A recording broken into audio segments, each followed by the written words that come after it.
Welcome back, guys. All right, getting ready to start a sim flight from Louisville to Philadelphia. As you saw, I might have seen the description. I may or may not have seen. It's going to be a simulated UPS flight. Flight number 1188, particularly. It's supposed to be a 767. But there are currently no good 767s available for use. If you go on the flightsim 2024 marketplace, there are a couple of them on there. Captain Sim and what's that other one? MS Scenery, whatever, M Scenery. But neither of those are any good. I already have those and downloaded and tried using them before, and I learned the hard way. After reading up on those two companies, that they are not reputable at all. And I have had bad experiences with both of those airplanes. I don't like to use them. So what I end up doing, I'm going to go ahead and use the default 747-8 freighter. And I actually did download a UPS livery off the flightsim.to, flightsim.to, whatever website. That's a freeware livery that's available for the default 747. Seems like it got decent enough reviews. Like it doesn't seem to like it's causing any problems. So I'm hoping we'll have a good experience with it, right? So that's what we'll be up to. I'm gonna go ahead and go into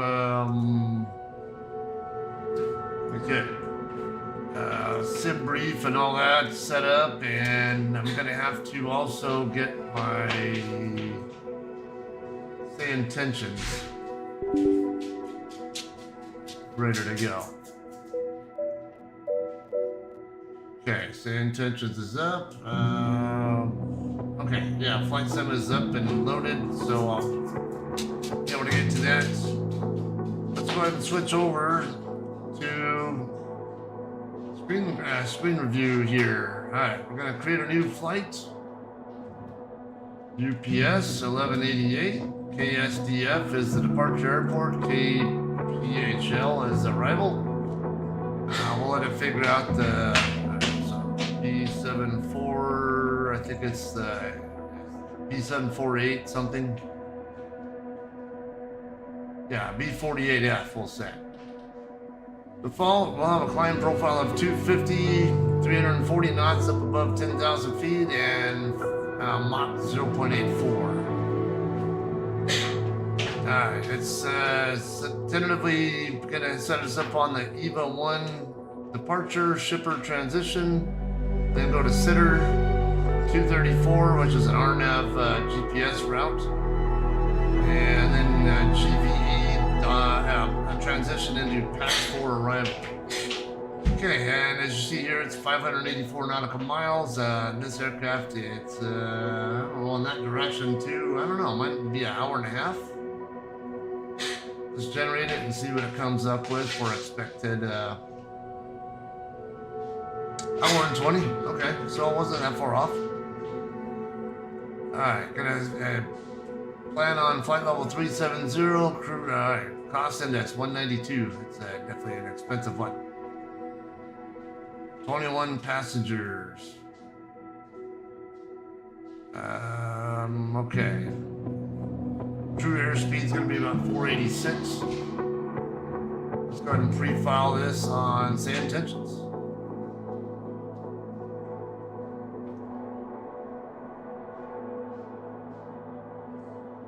Okay, now let's go into the sim. Hopefully that is set up right. Double check. I think it's set up right.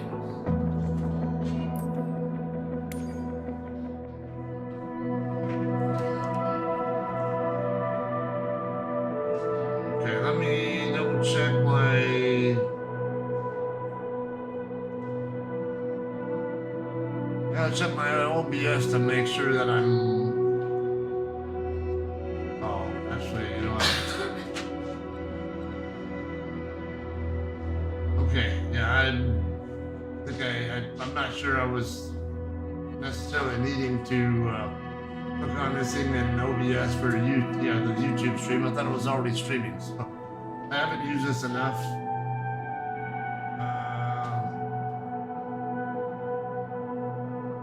come back in and see what we're working with. All right, yeah. Looked like we're okay there. So,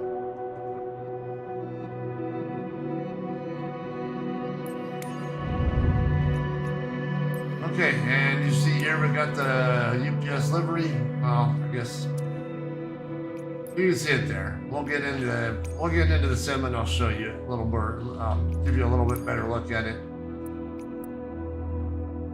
Okay, now it has been a little bit since I've flown the 747 on here. I have used it before, but it's been a little bit. All right, I'm gonna go ahead and start on this spot here. I found out when I was flying into here the other day that pretty much, virtually all these spots over here are all UPS parking spots. Looks like we got some cloud cover in the area that we're gonna deal with. Not it'll be that bad.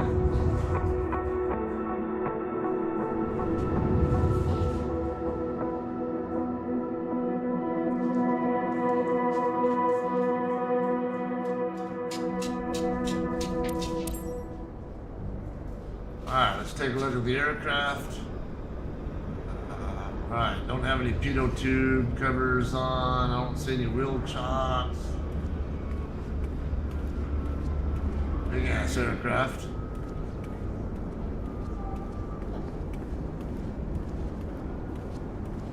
Alright, let's get rid of these assist things that I don't normally use anyway. Okay, probably take a little bit for sand tensions to populate the... There we go. Now we got some aircraft floating in. Yeah, looks like there we go. Looks like either a 767 or an A330, I would imagine. I can't tell which. They look very similar. Alright, another 747 over there. Anyway, okay, I think we're okay there. So let me get the goggles on. And uh-oh.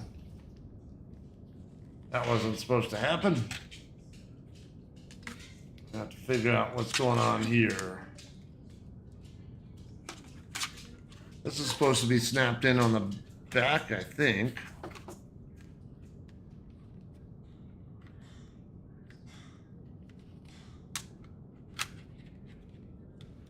Not very good light.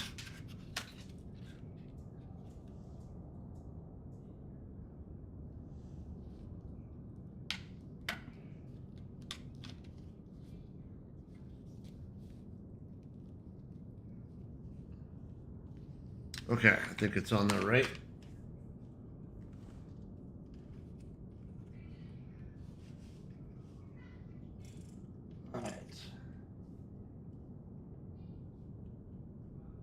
Oh, this was already on the entire time.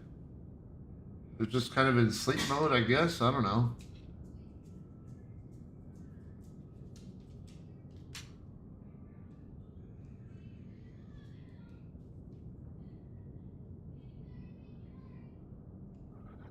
Alright, we are now connected. Let me get into VR mode now.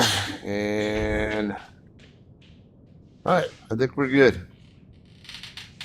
Yeah, like I said, it's been a little bit, so all right, here's the external power.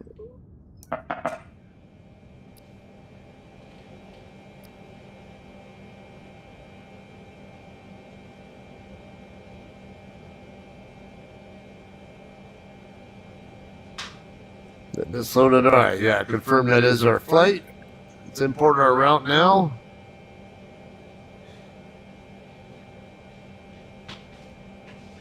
And import our weights. Yeah, I do see some movement there. Man, that airplane's still bouncing around.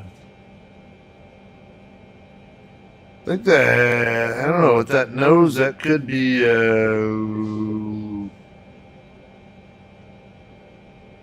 might be Airbus. I don't know. The Airbuses tend to have a little bit more rounded noses on them than Boeing jets. Interesting. Okay, let's double check our weather as well while we're at it. KSDF. VFR conditions. Alright, let's get down to the same tensions ATIS. Info Foxtrot. Arriving and departing 17 right, 17 left, winds 200 at 8. Okay, so, because I'm over on the west side of the airfield, we're probably going to end up taking off on 17 right. Visibility 10, few clouds at 9,500, few clouds 11,000, broken 14,000. That's really not that bad at all. Temperature 20, dew point 9, altimeter 2999, and density altitude 1100. Let's get this up here out of the way. Hazmat response team on standby near cargo area. Advise on initial you have Foxtrot. Okay, so this should be, yeah, 2999er.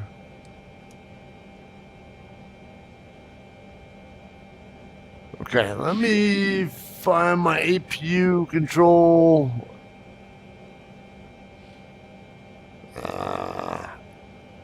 Okay, is this?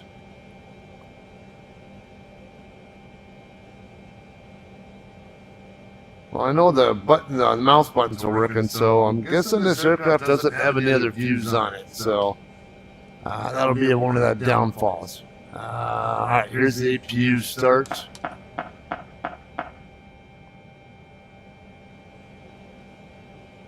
Just starting the APU shouldn't do that. I'm not running the APU generator. Okay, yeah, this aircraft you can actually hook up 2 different external power cards to it. And alright, let's find our IRS controls right there. Align, and align. That way we can get all of our DUs up and running. Alright, get our view up. Get our say intentions ready. Thing ready to go as well. Look like 126.1 is clearance delivery.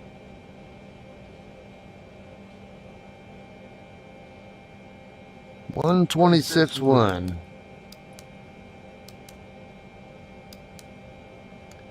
Okay, and I'm gonna set while we're down here anyway.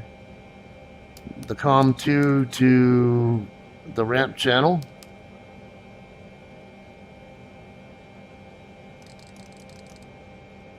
Alright, this should be COM2 right there. Yep, it is. Okay, so now I have volume up for both, and now all I have to do when I'm ready to talk is to switch over is hit that button there or switch back.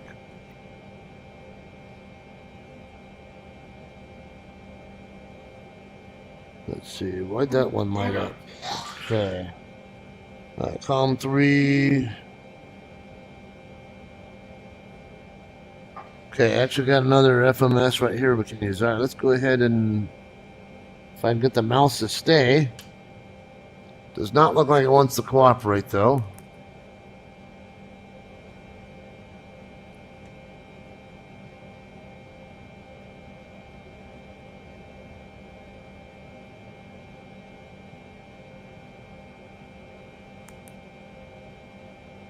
Come on. You gonna cooperate? Doesn't seem like it wants to react to my inputs there. That one is.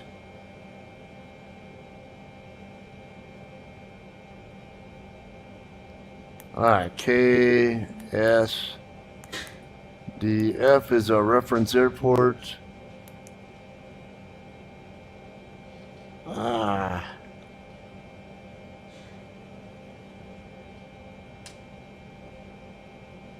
Okay,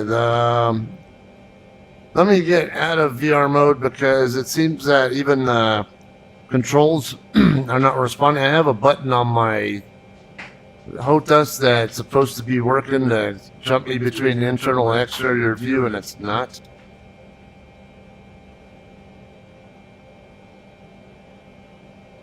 So I may need to look into that.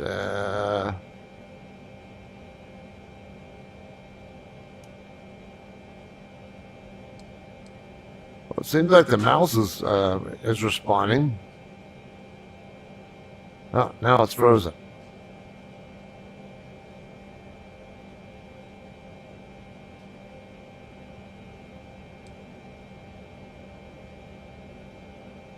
Okay, it looked like it might be my goggles that are not responding.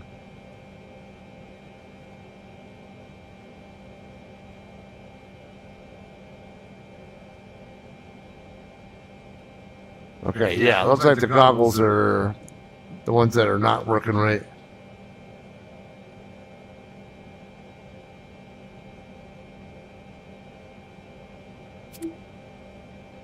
Alright, let me try to restart. I'm gonna bet you anything that if I restart the goggles, I'm gonna find out I'm gonna have problems.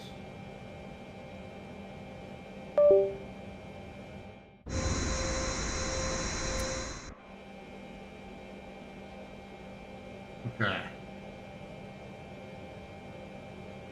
Either I'm gonna have to mess with the flight controls too to confirm if maybe my hostess setup is not even plugged in or what.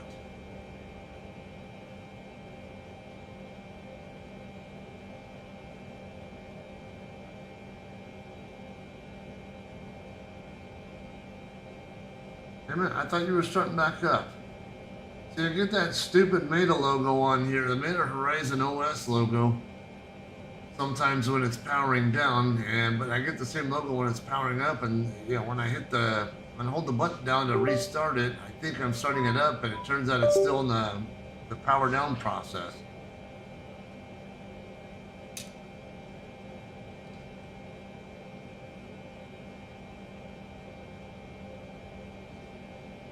Okay, now what happens here? Do we have a connection or not?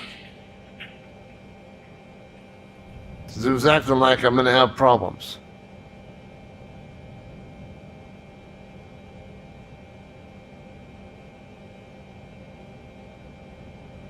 Switch to nearby room scale button. No, I don't want to do that.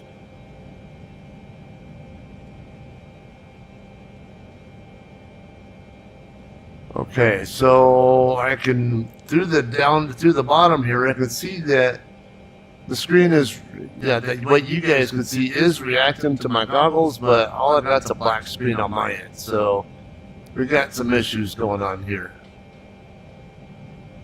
Oh, now it's showing up.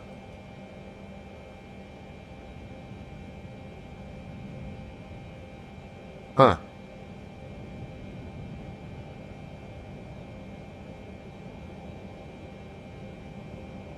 That's weird.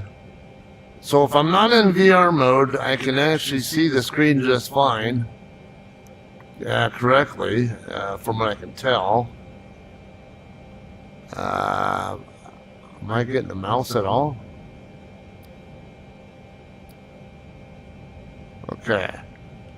Yeah, I'm not seeing the mouse at all on the virtual screen, but I can look through here and see that it actually is working.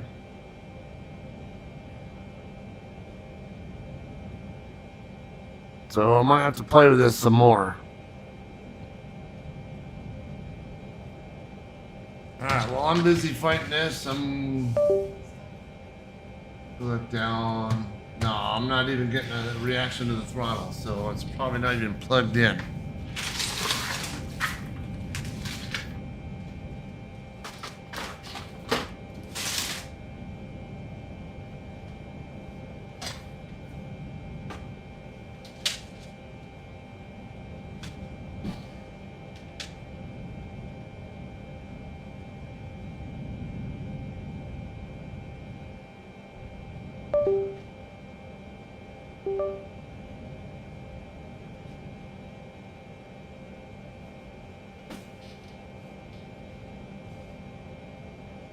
Alright, now it's responding to the throttle. Okay.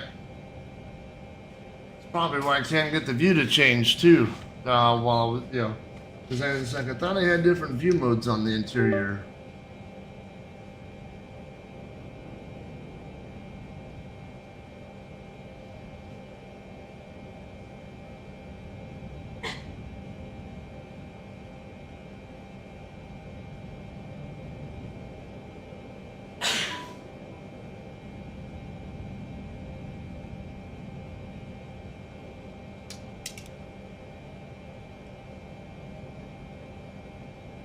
Virtual desktop again.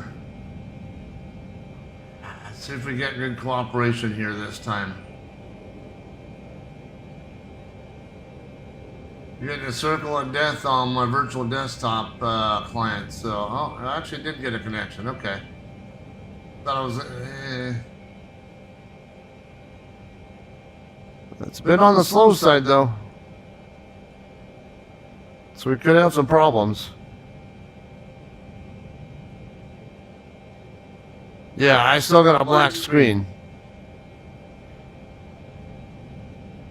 I see it on the regular monitor, but all I see is black on the goggles themselves. So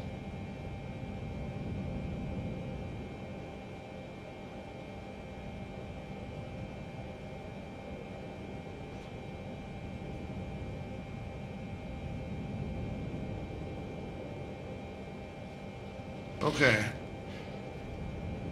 So since the goggles want to act up, I might have to do without them this time. Yeah, see, there are different views here. Okay, we have a lot of stuff we'll have to deal with, but I want to get the... let's see, what do I have to work with there? Alright, yeah, I can use this. Oh, you're not going to let me rotate. No, I don't want that view. I think I'd rather have that one. It's really unfortunate that I'm having that issue with the goggles because on your guys' end of it looks fine, but on my end it's just black screen is no use at all to me.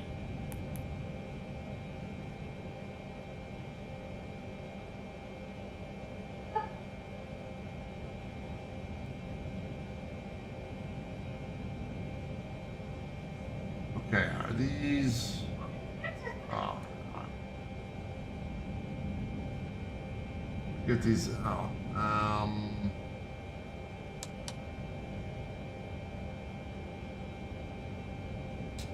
come on, you gotta cooperate. Gotta get these over to nav since they're done aligning.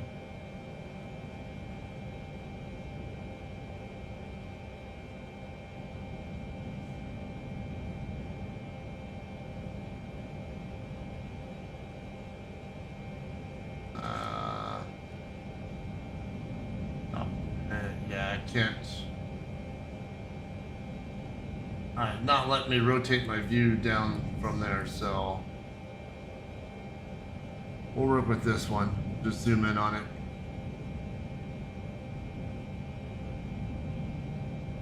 Shouldn't these be showing something?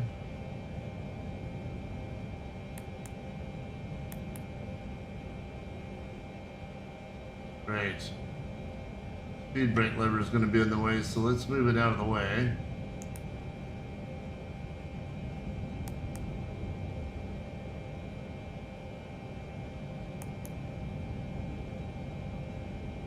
It is suggesting 17 left, but I think I'm hoping they give me 17 right instead, since I'm on that side of the airfield anyway.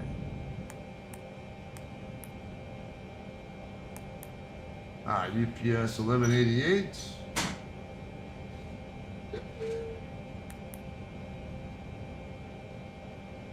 Okay, alternate is going to be KIAD.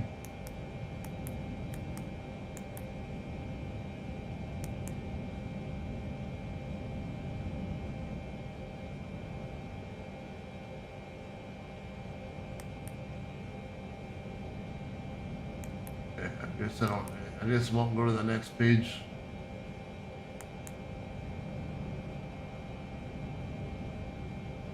Okay, 61,000 pounds of fuel, 0 fuel weight, 678.4.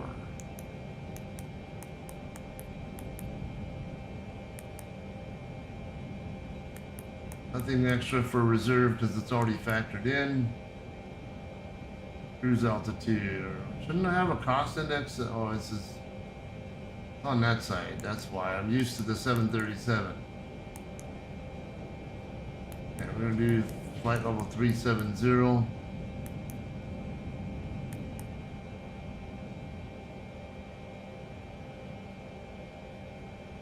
Cruise CG.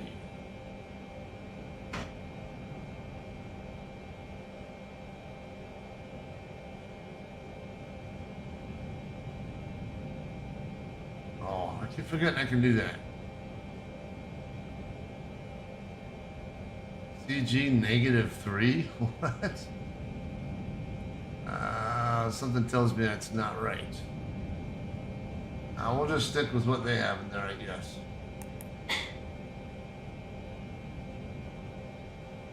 Okay, standard we'll stick with. Takeoff on this aircraft, well, it's a 747. It's Boeing, so I'd imagine flaps 5. Take a look, see if that's what is set up in here.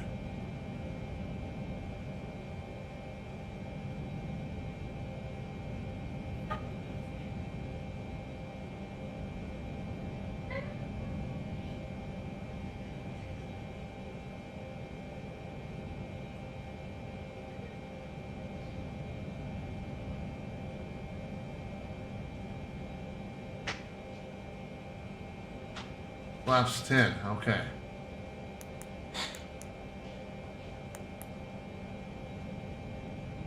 Alright, V1's gonna be 140, VR is 153, and V2 is 172.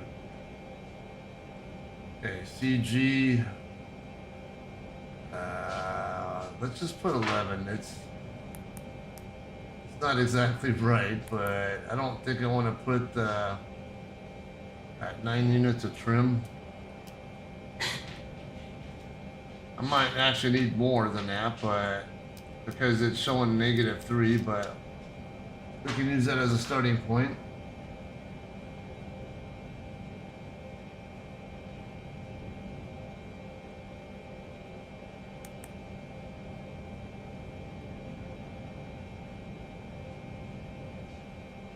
Reference weather. KSDF.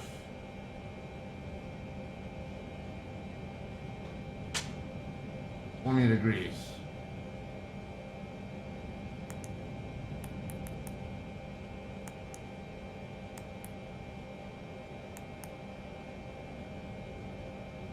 Winds was it at 200 at 7? We're at 200 at 8.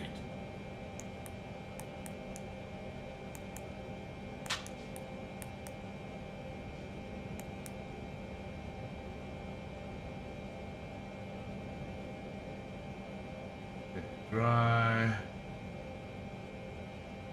It also looks like it should be all right.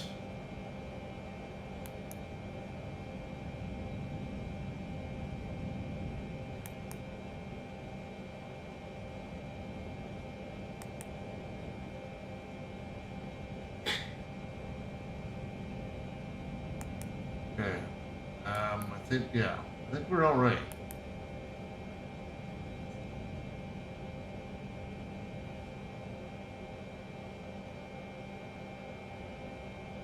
Okay, I think we are set up at least enough where we can ask for IFR clearance.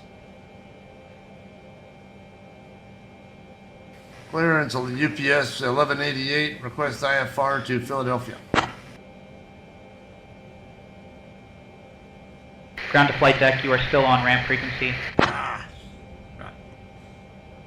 No, what?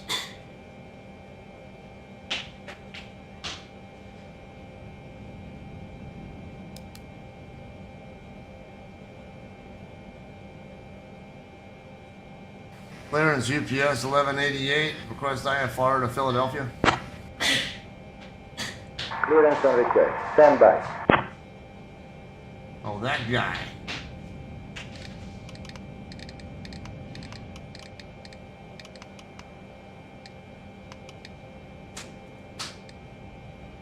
UPS 1188, heavy, cleared to Philadelphia via the FA1 departure. Then as filed. Climb and maintain 5000. Expect flight level 37010 minutes after departure. Departure on 123.675, squawk 4566. Expect runway 17 left.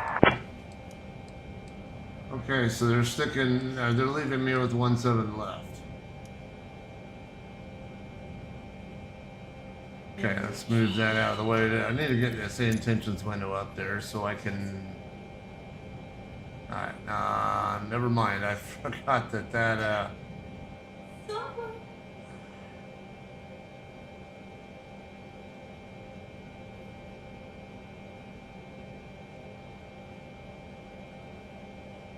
Climb, maintain 5,000. Expect flight level 370 10 minutes after departure on EVA 1. Then as filed. Departure on 123.675, squawk 4566, and departure over runway will be 17 left. UPS 1188.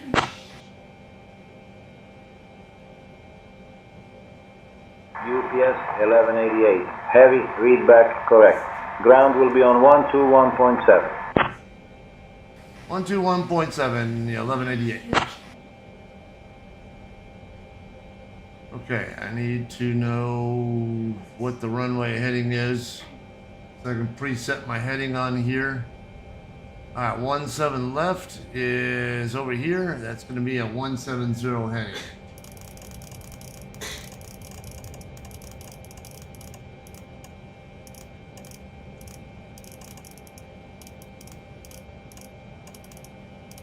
Now, the VR goggles would really help this a lot, but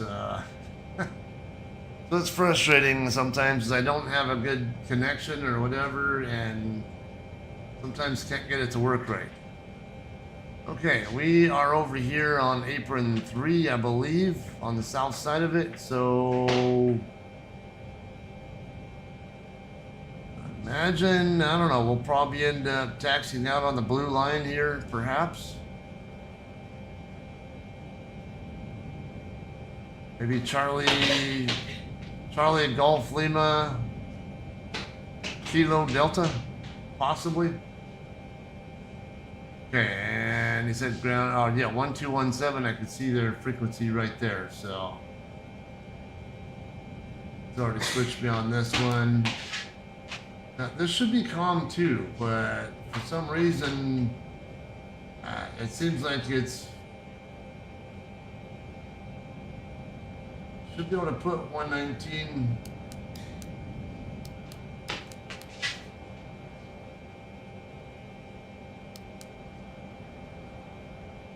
Yeah, see, this is. Oh no, see, it switched me over. It shouldn't be doing that. All these comm radios. So there's something. I must have something on this aircraft set up where all the comm radios tune to the same frequencies when I don't want them that way.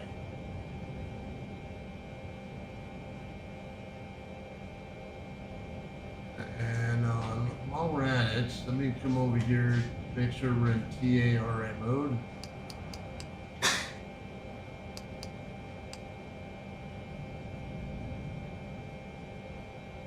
Okay.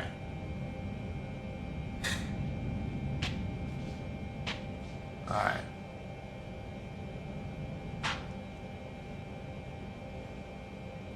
I don't know that I'll be able to see. Alright, yeah, looks like we're still good. Ground UPS 1188, request pushback and startup. UPS 1188, heavy pushback approved, tail south. Pushback approved, tail south, UPS 1188. Okay.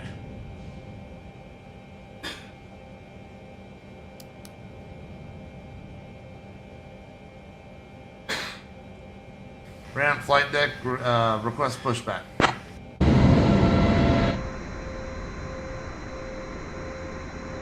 Leaving any room for Ground to flight deck, tug en route, stand by for pushback. This is going to be interesting. Okay, so it is there. Okay, I'm going to have to... Bypass pin inserted. Just let me know when you're ready to start the pushback.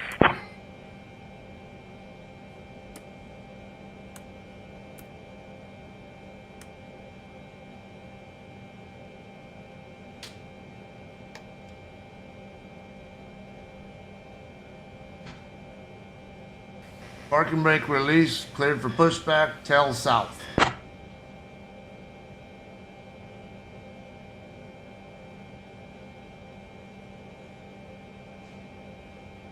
Okay, I don't like this, fan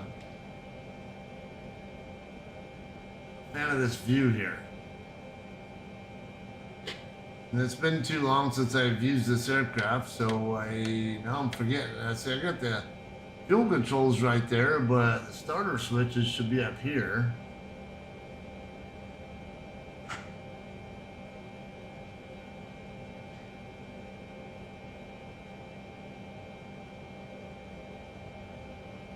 Alright, oh, here's the starters. But I need bleed air to get to the engines too, so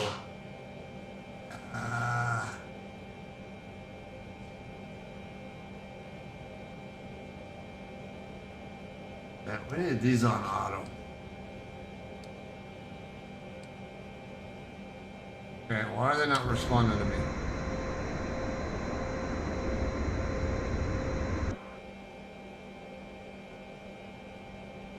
Ramp, flight deck, parking brake released, clear to pushback, tail south.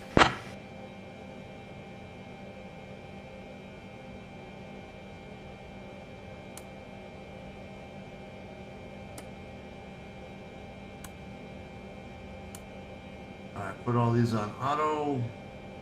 Why are they not responding?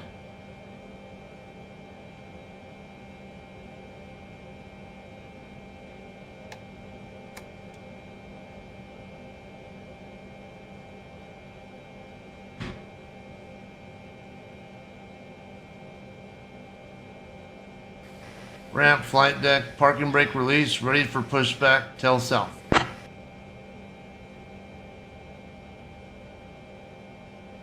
Tug standing by, pushback commencing.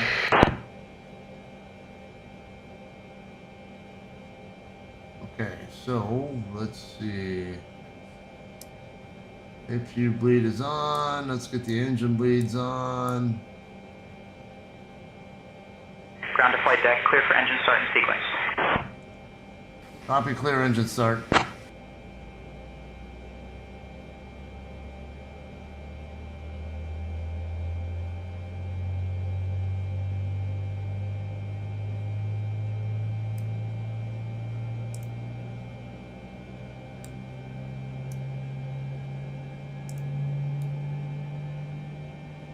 Fuel pump's on now. Where are my engines?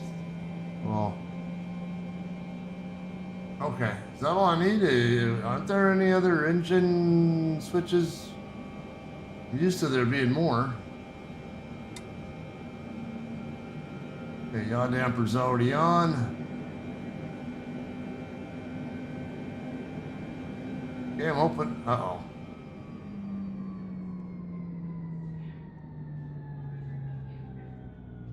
Do I not have the APU generator running or something? That's probably what happened is... There's a lot of external power, so I need APU generator.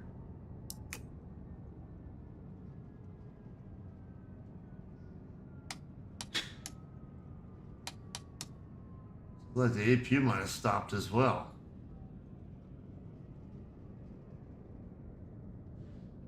That's not good. Yeah, everything lost power. Uh-oh.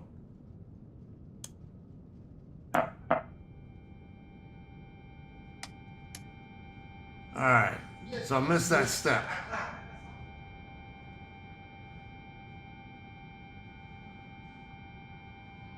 Okay, we still got our...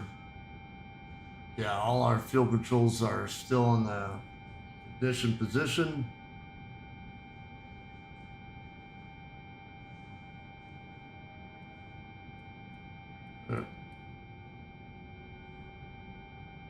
Ground to flight deck, pushback complete. Please ensure parking brakes are set. Standing by for confirmation of good engine start and report when ready for disconnect. It's gonna be a little bit there, buddy.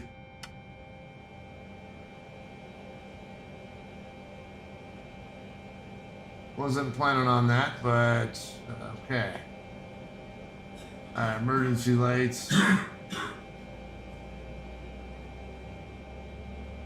down here as well somewhere.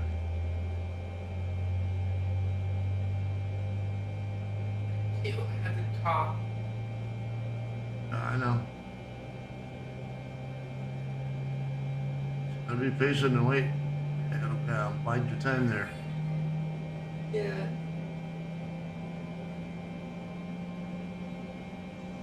I'm watching my movie. Hey. So I'm recording.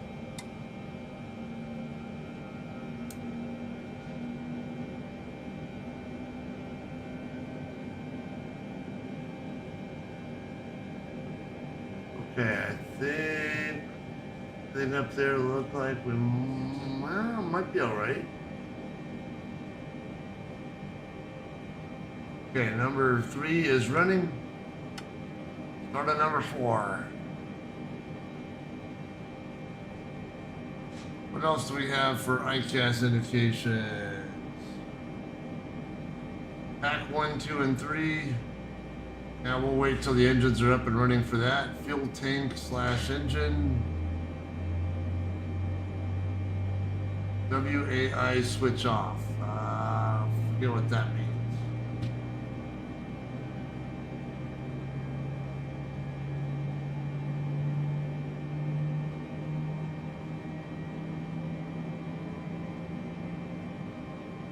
I think I remember that one before, but I forgot.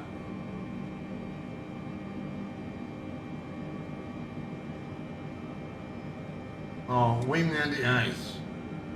Come on. Should be on the overhead panel. Okay, so yeah, once we start getting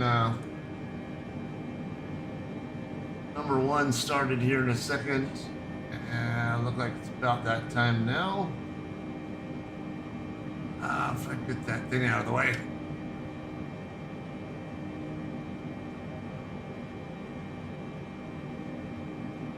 Well, the ice panel's over here, so I don't have the best view of it right there. It's where the goggles would really help me out here.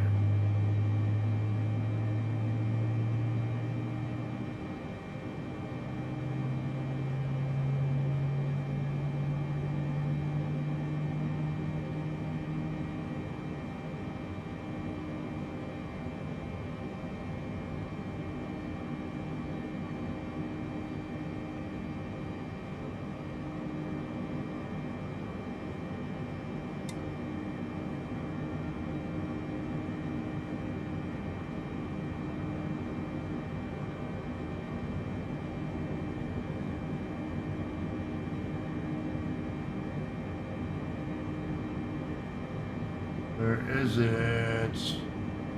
Usually any ice is all right here in the lower overhead panel area, my experiences.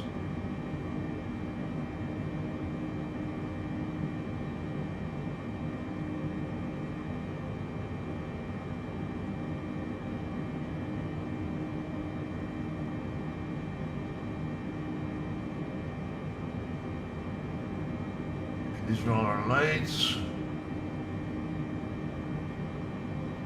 Wipers. Engine anti-ice are an auto.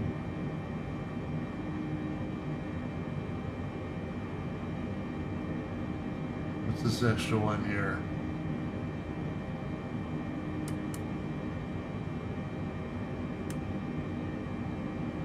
Airframe de-ice. Is that the only one? Must be it. Alright, so fuel tank, engine.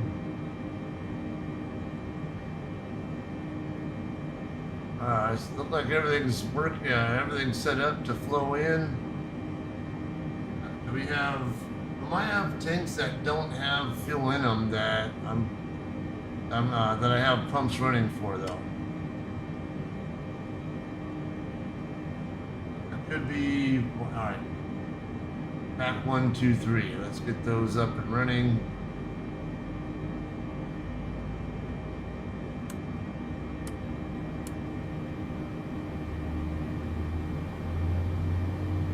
Alright, that's the last of our indications here. Alright, perfect.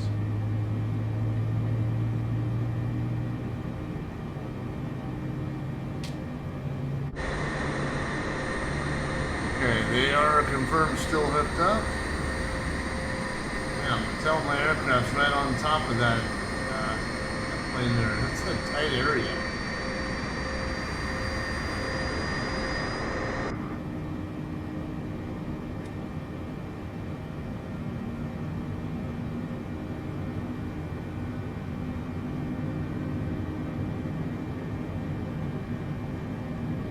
Alright.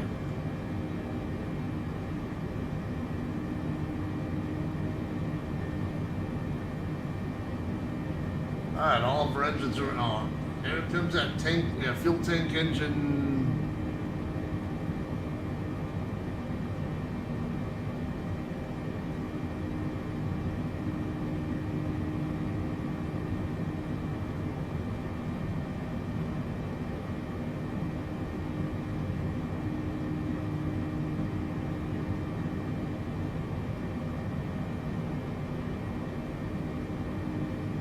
Message disappears when I set. Alright, so someone says they disappears when they set the outer fuel cross feeds to on. However, I thought the override pumps are supposed to feed 2 engines for main 2 or 3 because the quantity match it. Yeah. Shouldn't need to use cross feeds. Shouldn't be important there. So I don't. Then stab green band. Isn't that what I want it to be in? Is yeah, it's in the green band. I thought that's where I want it to be.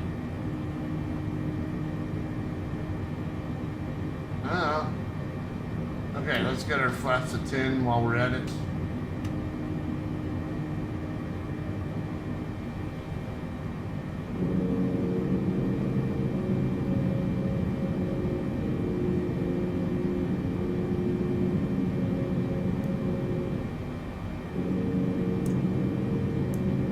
We'll turn the rest of these pumps on and see if that helps. No, doesn't seem to be. We really shouldn't need fuel pumps for tanks that don't have fuel in them. That's why I'm...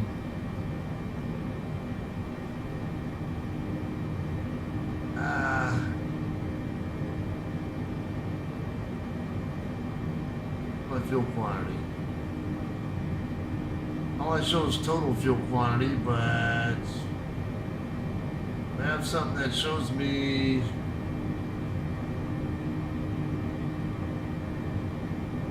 no way I can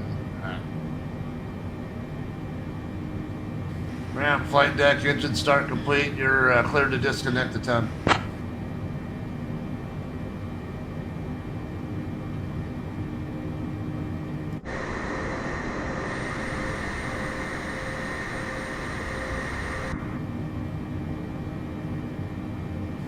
Ramp, flight deck, engine start complete.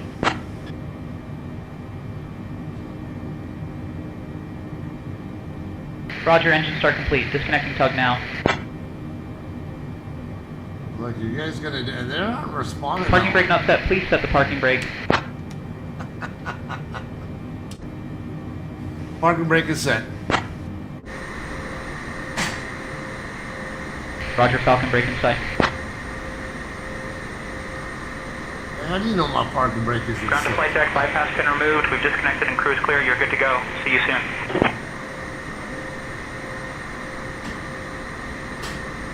Let's wait for this guy to get out of the way, I guess.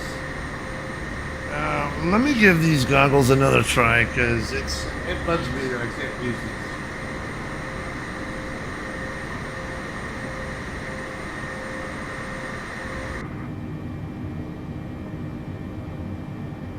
It helps me a lot when I have the goggles, because I can look around in whatever direction a lot more easily. Or even lean in whatever direction to help my view, as you guys might have seen.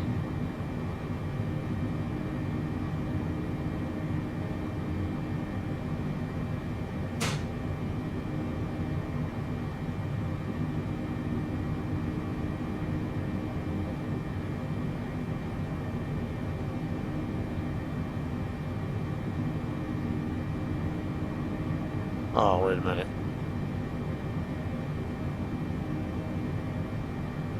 Okay, it looks like we're still going to have issues from what I'm seeing so far.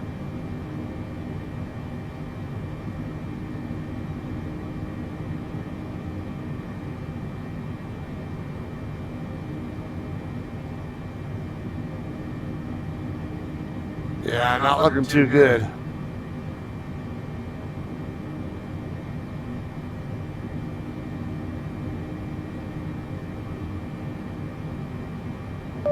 I'm actually wondering if I'm getting interference from the...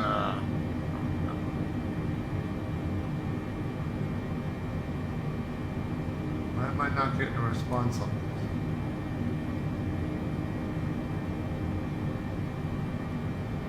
Like I'm not in, I shouldn't be in VR mode. Okay. I was seeing something suggesting I made a Horizon link might be active and it should not be. I use virtual desktop to connect the goggles to the computer. Let me just try it one more time.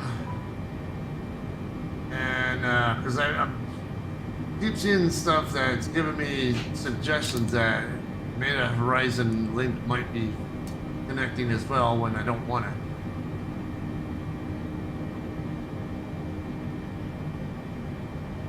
Okay, now link is not connected on the Wi-Fi. Okay.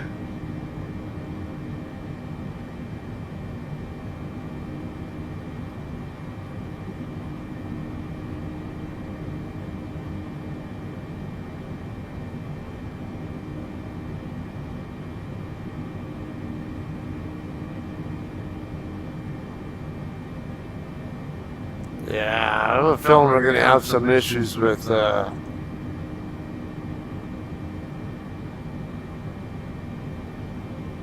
yeah, again, I got good view on the monitor, but I can't see anything through the goggles, so...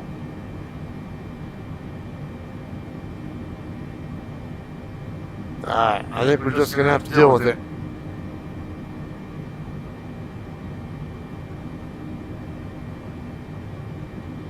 Oh well. It is what it is. Alright, let's see what we can do here. You know, that fuel tank / engine, I would... It doesn't look like it's set up right, so...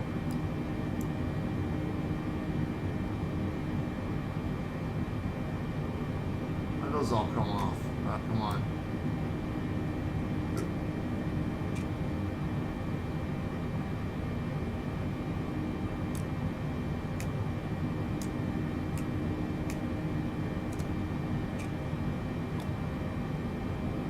No, those aren't having an effect, okay.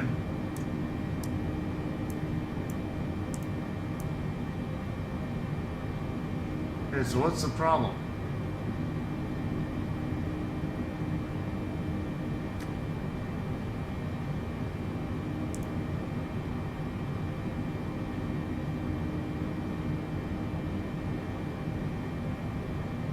No, I don't want to mess with fuel jettisons. Okay, let's switch back over to ground and we'll just get moving.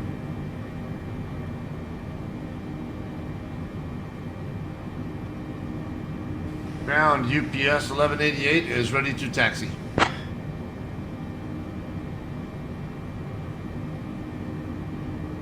UPS 1188, heavy, Louisville ground, runway 17 left taxi via Charlie, hold short of runway 11, then Golf, Lima, November, Kilo, Delta.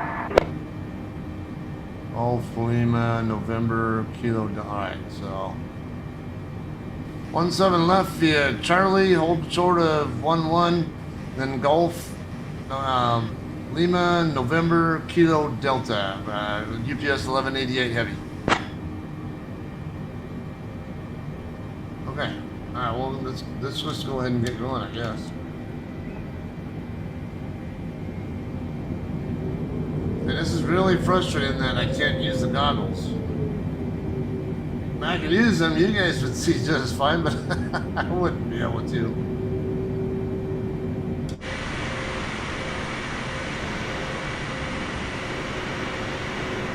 Yeah, we're gonna be take exactly the route I was expecting that we'd take.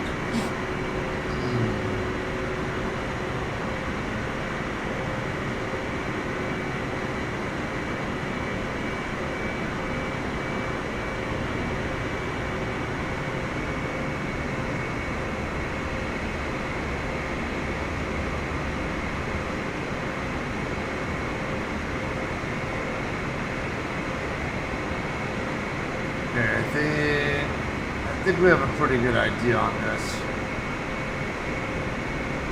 Not sure I need that diagram to help me figure out how to get over there. There's the runway 11. We're gonna get cancel out.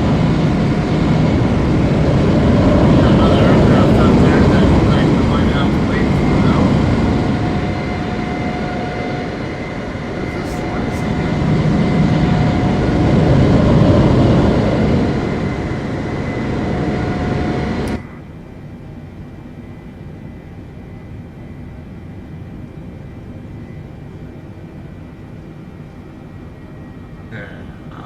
Yeah, the yellow line should be my runway hold line.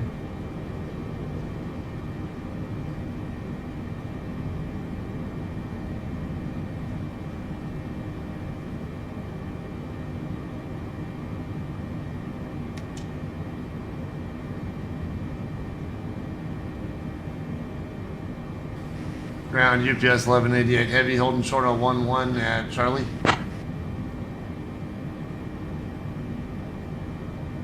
UPS 1188 heavy, cross runway 11, then continue taxi via Golf, Lima, November, Kilo, Delta. Cross 11, then continue via Golf, Lima, November, Kilo, Delta, 1188 heavy.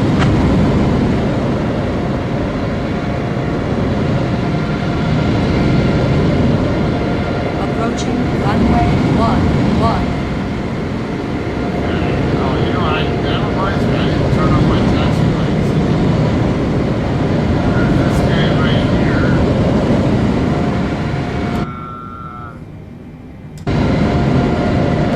Yeah, he's gonna be on the way.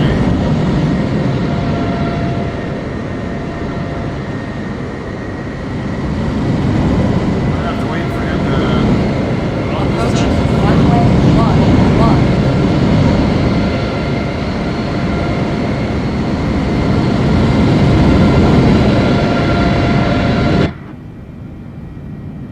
Who's that guy?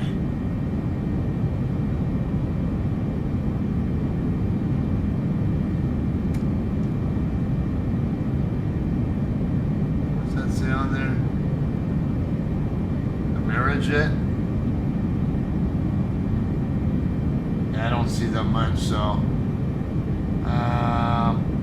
Now question is, how long is he gonna be there?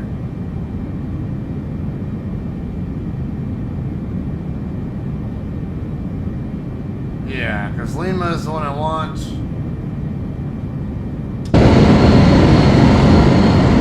That's definitely Lima where he's at.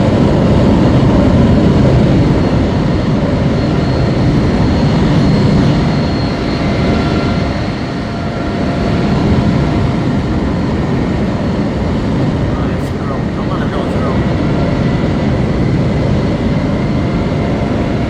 Might not be realistic, but I have no idea what's gonna happen. This guy's hang on. Forgot to turn on the taxi lights.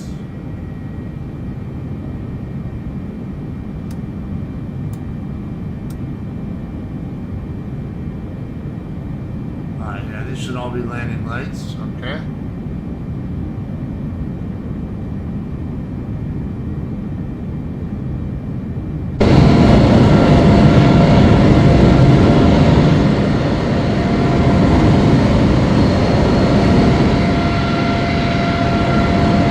This guy's probably shut down there. I'm just gonna go through them because I had last time I had this happen to me where someone just seemed like they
UPS 1188, heavy contact tower on 124.2 so long.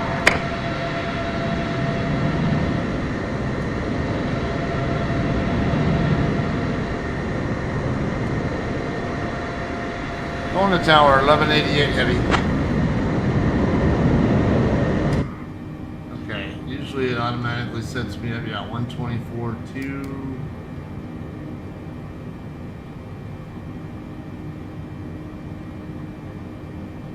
Tower, UPS 1188 heavy, holding short at 17 left at Delta, ready for departure.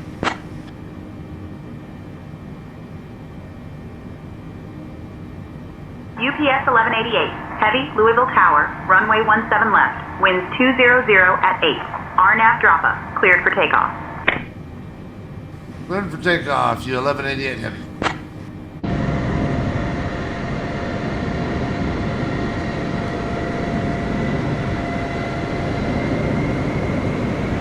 Oh, okay, I thought I had my parking brake run up previously engaged.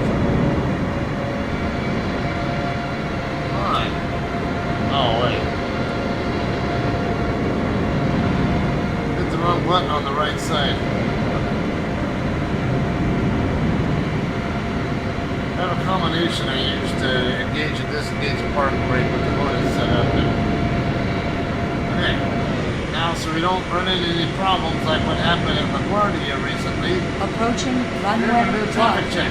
7 left.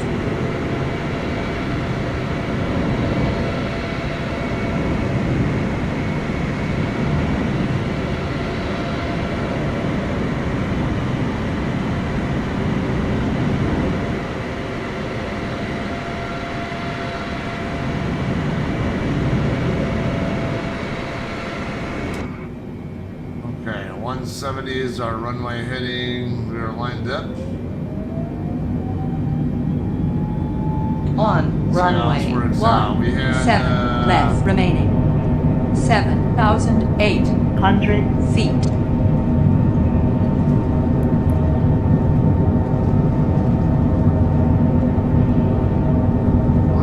Is our ticket. Uh-oh.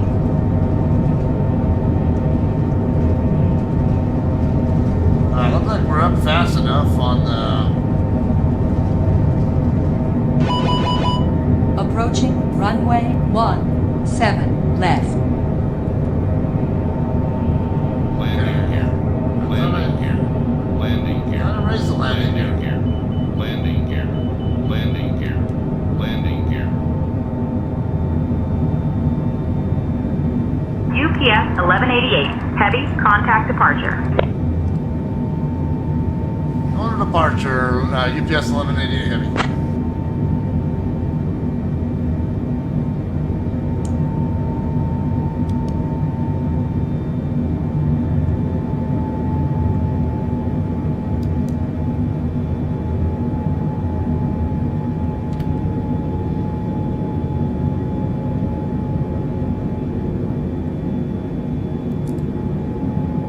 Departure, UPS 1188 heavy with you, 3,000, climbing 5,000. UPS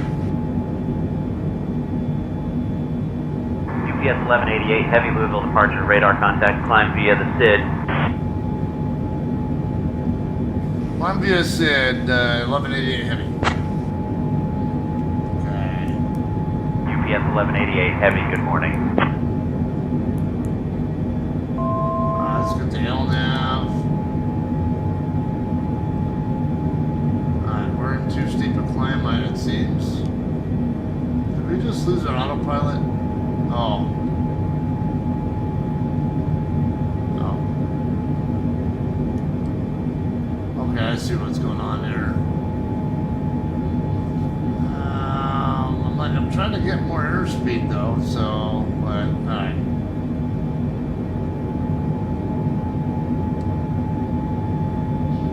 I don't think he told me to climb at all. Yeah. Actually, I do need to climb above 12,000. Because it didn't say climb via the SID, alright, so, and we have that EVA waypoint where I have to be at or above 12,000. So I'm gonna go ahead and climb up to that. Alright, we are good on airspeed. We can start retracting our flaps the rest of the way.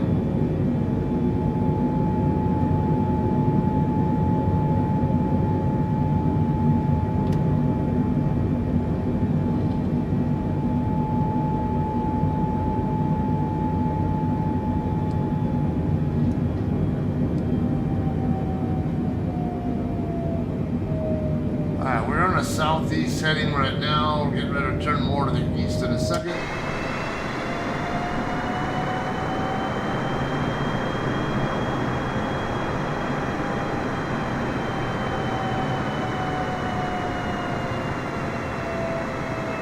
It's weird taking off on an aircraft with 14% fuel and thinking that that's actually enough to get to where I'm going to, but and again, the 747 can fly quite a few hours, so 14% isn't,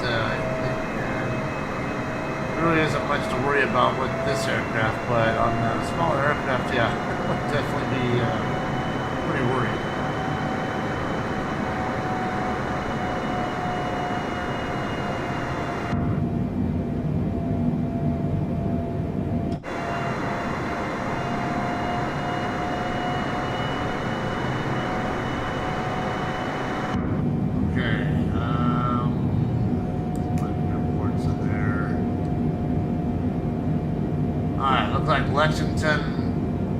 Lexington, Kentucky would be right up there where all those lights are at in front of us.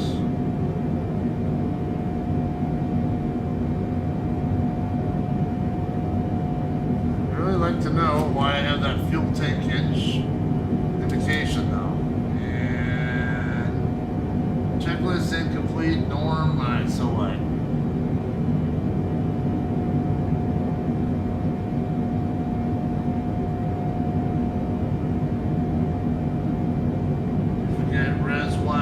To add to main 1 and res 4, add to main 4 to match 2 and 3. Reserve tanks are tied into tanks 1 and 4 rather than 2 and 3 as on the 400. So on the Dash 8, tanks 2 and 3 would actually be equal to the sum of main and reserve tanks.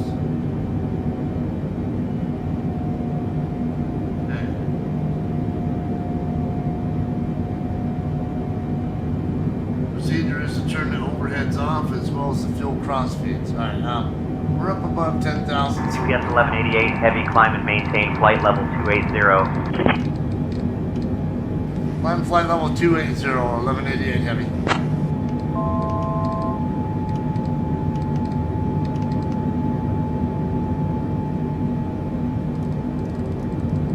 Got that right on time there. Almost leveled off.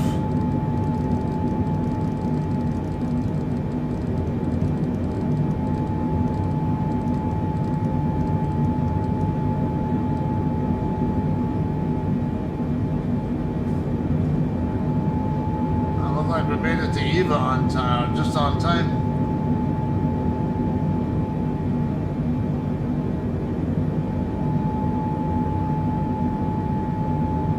Okay, yeah, Lexington is maybe 30 miles away. It should be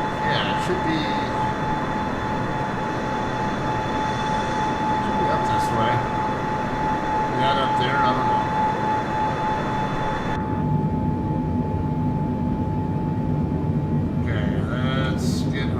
Right down just a tad.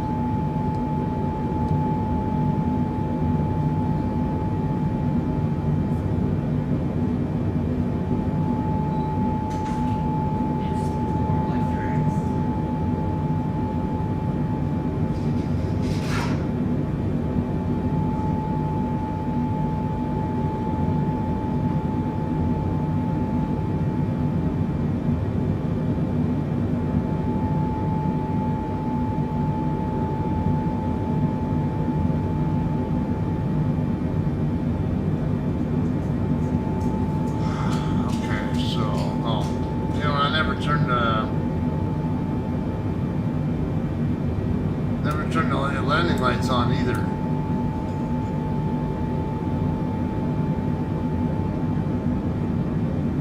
UPS 1188, heavy, climb and maintain flight level 330. Climb flight level 330, UPS 1188 heavy.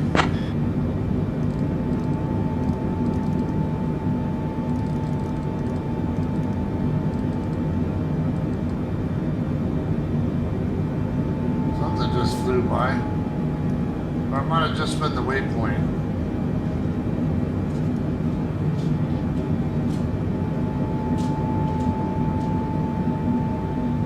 Okay, but look at the line. UPS 1188, heavy, contact Indianapolis Center on 124.625. 124625, the 1188 heavy.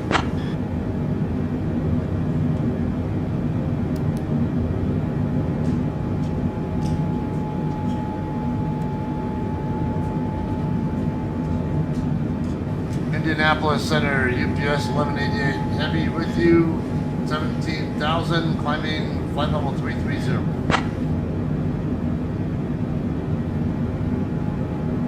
UPS 1188, heavy, Indianapolis Center, good morning. It's not Lexington right there, no. I think we're too close. We should be about 20 miles away or something like that from, I don't know. It looks like it could be the Lexington area though.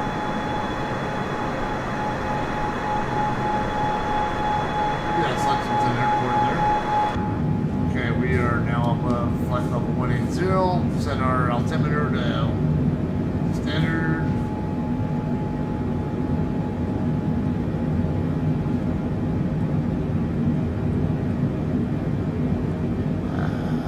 Let's see.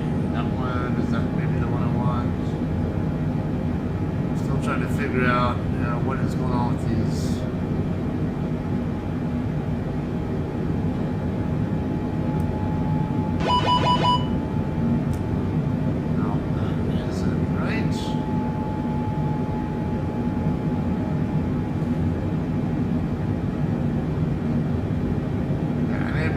UPS 1188, heavy, climb and maintain flight level 370. Oh, there we go. So turn off the cross feeds. Climb flight level 370, 1188 heavy. That was the problem. I had the cross feeds open when I didn't need them open. Didn't realize I had them on. Yeah, I know from aircraft maintenance experience, you don't need the cross feeds open unless you're trying to transfer fuel from one side to another. And it shouldn't be an issue when you're just feeding the engine. You only really want to use those when you have a fuel imbalance. Anyway, alright, so let's go ahead and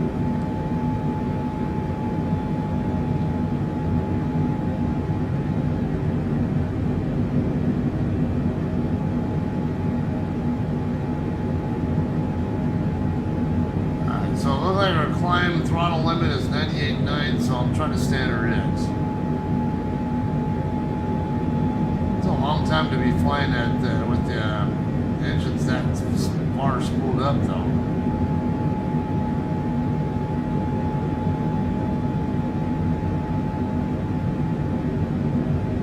I mean, look at this, we're barely at flight level 220 and we're already pushing Mach 0.78 at 0.76. Yeah, it definitely gets moving pretty fast.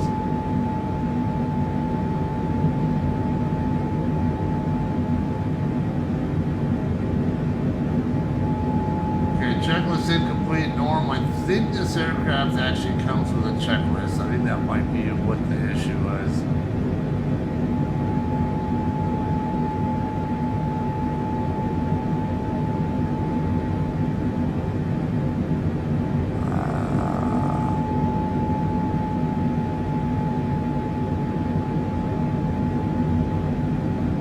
Yeah, that's what it was. Alright, so... yeah, I forgot this one actually has that. Alright, so...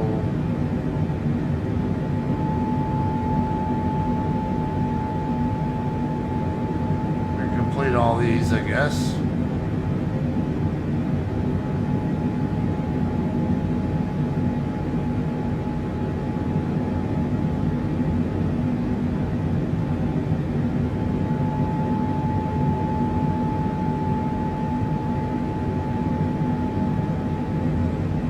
That might help us get rid of that other ICAS warning or caution, whatever. Okay, yeah, so that one's done. Battery switch to on. Yeah, I already know that one's on. Standby power, I believe, is set to auto. We'll have to deal with it. Hydraulic demand pump selector. Well, I'm already running. I'm not turning them off. Okay, pre-flights. IRS selector to nav. All right, let's. What is sure? Oh, you know what? I don't think I turned the APU back off though, and that is one of the things. Yeah, we're in flight. Once the engines are up and running, I really don't need the APU running. So.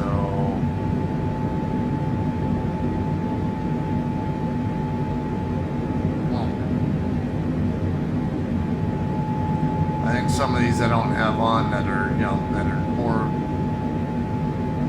cabin related, but ask me if I really care.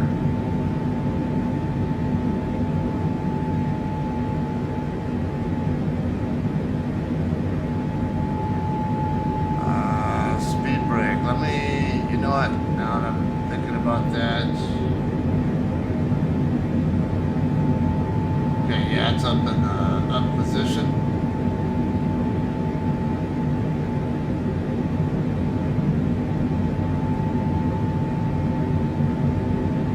Starting engines.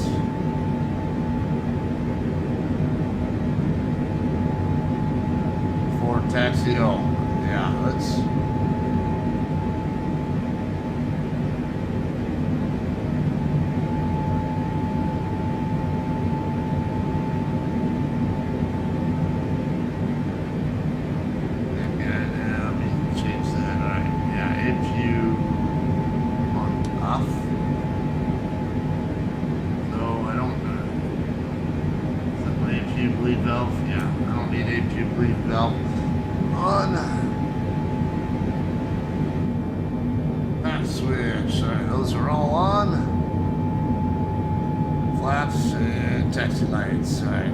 Takeoff. Strobe, I think we already have on. Yeah. I already know those are set right. Okay, in flight. Takeoff. Brakes released. Power lever. I don't use the toga button. Can, I guess. I just don't. Landing gear up and flaps up. All right, climb. All right, everything is off there. Yep, off above 10,000 feet. Okay, yeah, that's what I thought. Seatbelt selector as required. Oh, that's where it's at. Okay, I'm used to that being on the overhead as well. All right, we'll leave that as auto. Automatically turns off the seatbelt lights above 10,000 feet, basically. Alright, checklist, climb checklist complete. So we have a descent checklist we'll use later.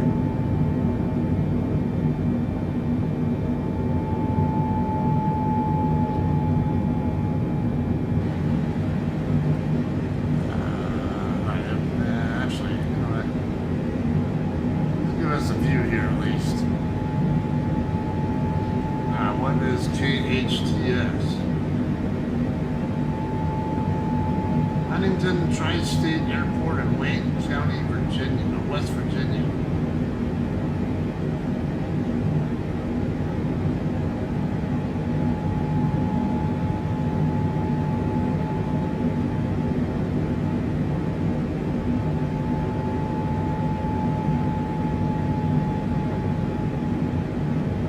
Oh, quiet out here.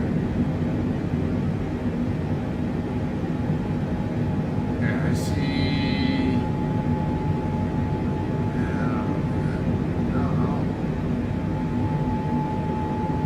Yeah, it's definitely on the quiet side out here. I don't see anything going on out here in the area.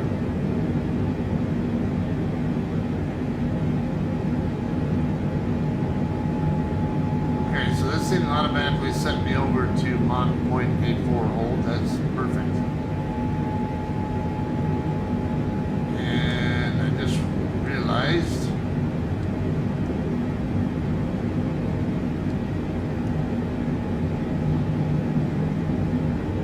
kind of had I've been neglecting to make the adjustments on my vertical speed.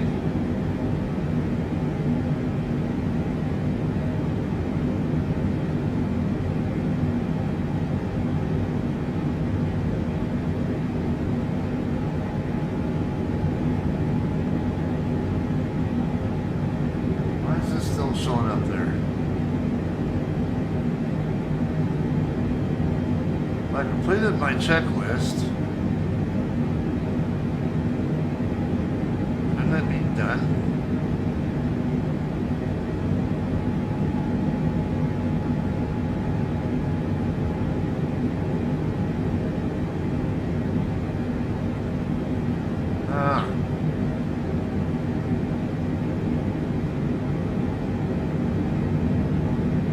Not sure what's going on there.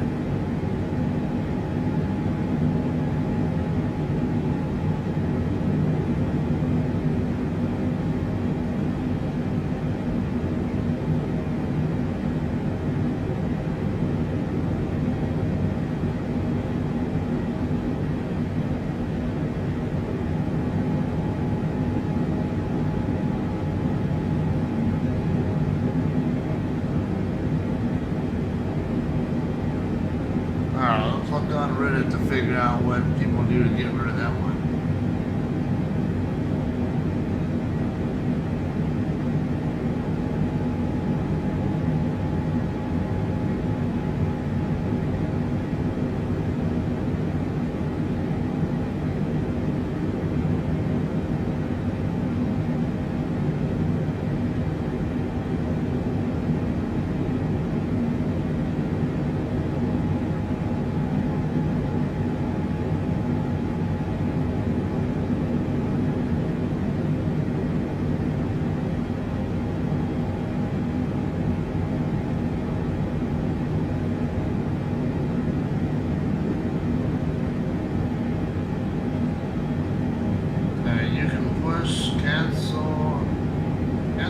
RCL button to the right of the checklist button to get rid of the orange ETAM message.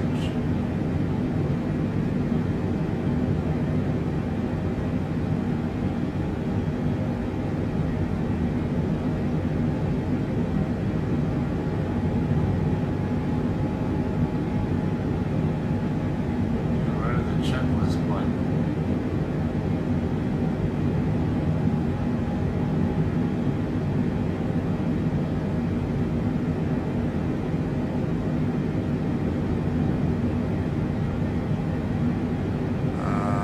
Quite sure what they're talking about.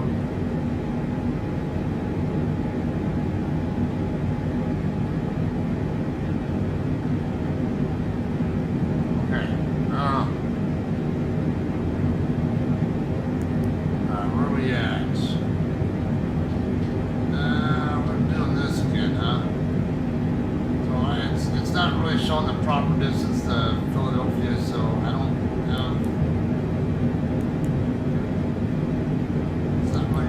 Out there.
got the vectors. Probably don't have an approach set up yet.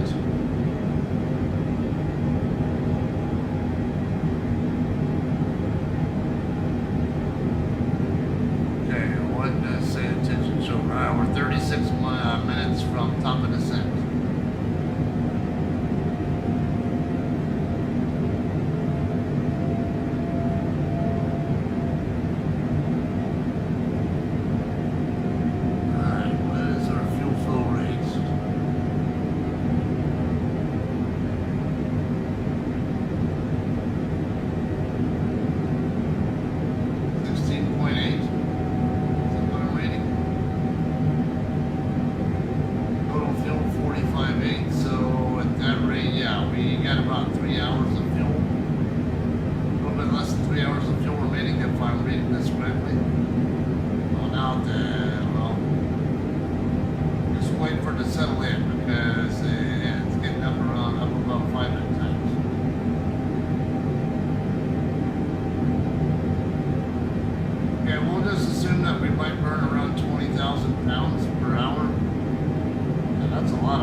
I spent my entire career working on 4-engine airplanes, and some of them were heavies.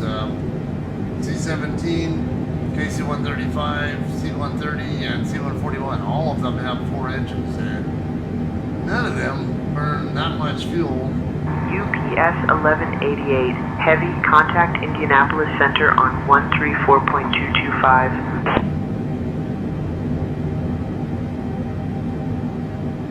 134.225, UPS 1188 heavy.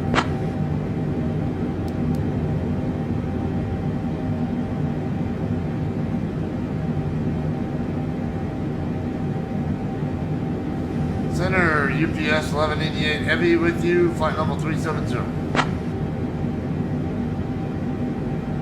UPS 1188 heavy, Indianapolis Center, good morning.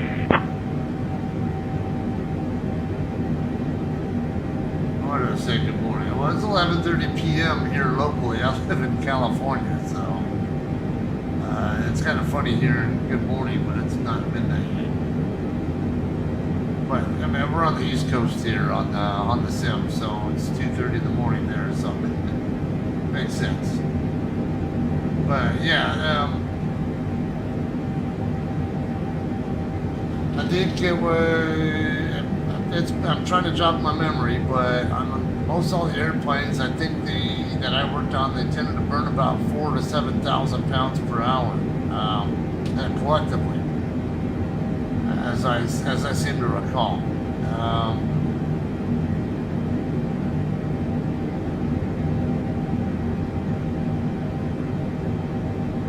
trying to remember now. Is that collectively or per engine? I want to say it was collectively. Yeah, I want to say C-141s, and yeah, because there were a lot of, I would fly in the cockpit with the airplanes a lot of times, and it would be up around, I think up at 7,000 pounds per hour at most when we were at cruise altitude. I think it was usually like 4,500, perhaps, I don't know. Maybe someone, if anyone ever watches this, who has a background with the U.S. Air Force 4-engine jets, you might be able to back me up on that. Again, it's been a while. I retired in 2015. That was 11 years ago. So, yeah, there's stuff I forgot.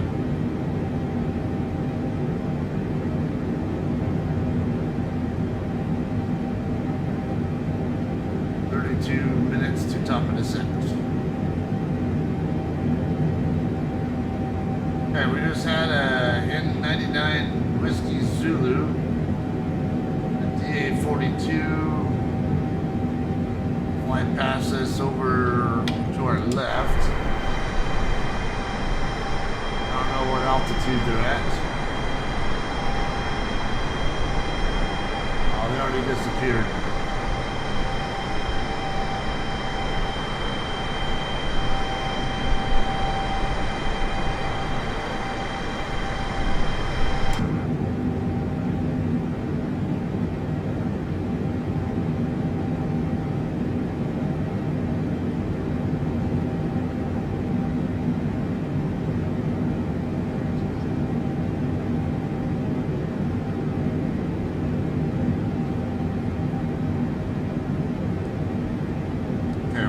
use this as a gauge,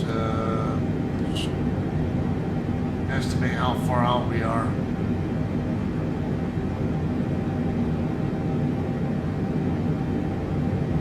At least 300 miles, what it looks like. I'm set at 320 on the range. It's hard to tell if it's going off scale or not.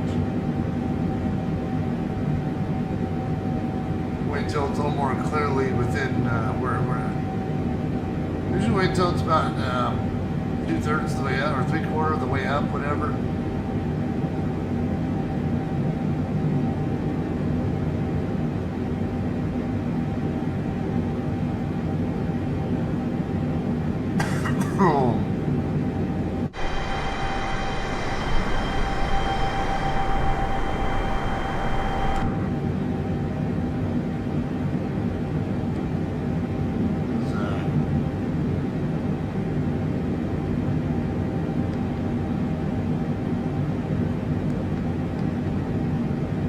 There we go. That's all. I was wondering how we get that to show up.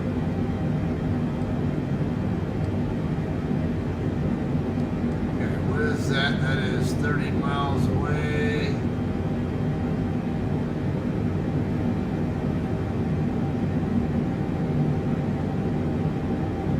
KLWB.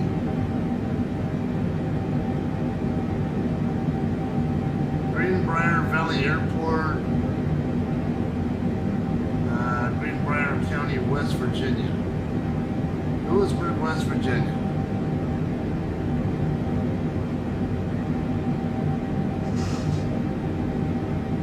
Yeah, not a very well-known area to me.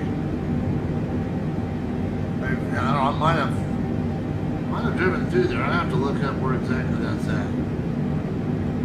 'Cause I've trucked in every single state in the country, so there's a chance I might actually.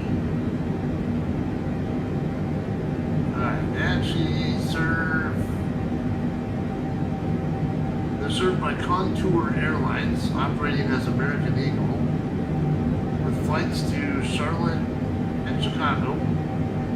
United also has served the airport in the past. Is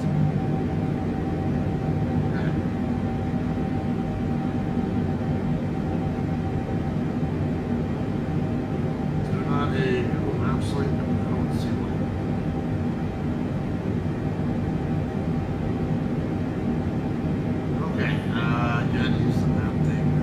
It is not too far north of I-64. See White Sulphur Springs. Okay, so it's in between Beckley, West Virginia, which is where I-64 and I-77 basically, or not, I think. Yeah. I've been through Beckley, I know, a number of times. Washington and Jefferson National Forest.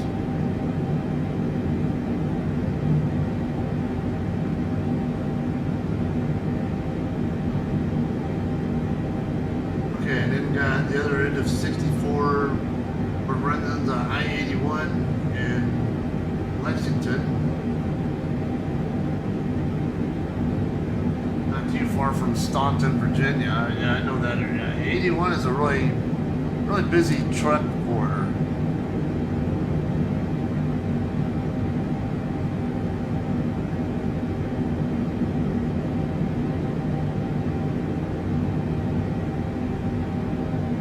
Ah. 26 minutes, stopping at 6.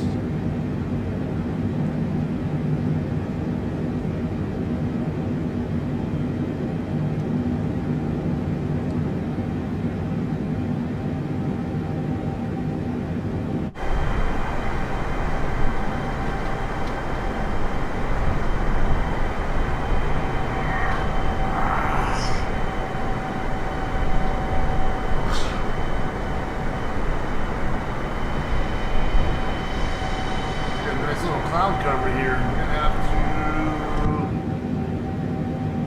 have to take a look at weather for Philadelphia.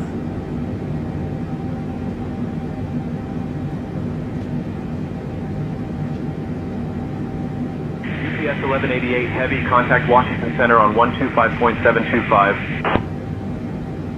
125.725, 1188 Heavy.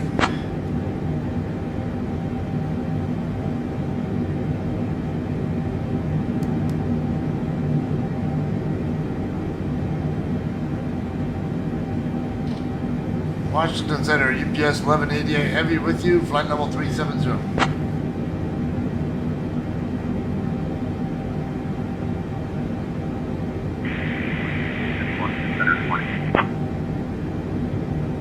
Okay, I'm gonna have to make a note of that one and point that out on the Discord channel.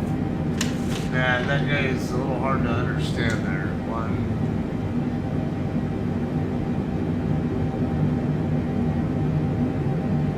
125.725.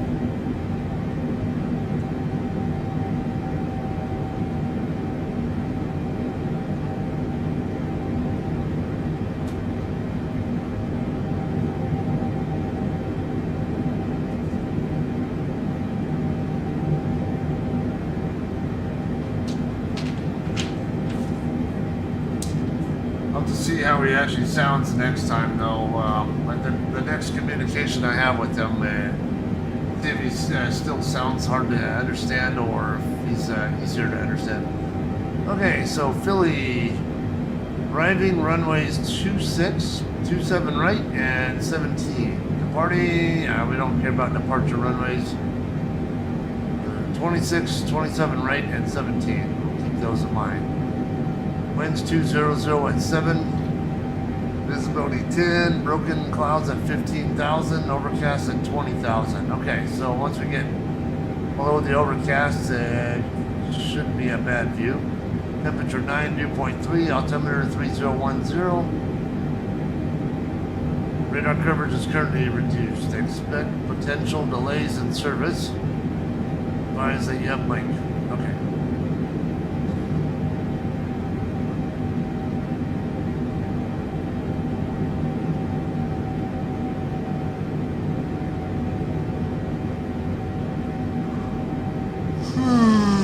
Okay. 26, 27 right, and 17.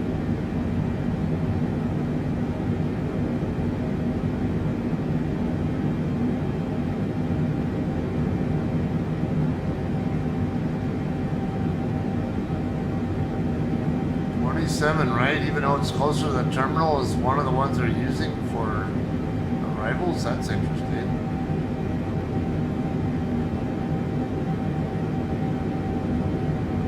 Okay, 26 is on the short side. 1524, I doubt that's probably not going to be long enough. Not for a 747. No, that's not even 5,000 feet. 4896. It's 9,412 feet, approximately. 17 is too short, so we're gonna have to plan on. Gonna be plan on 27 right.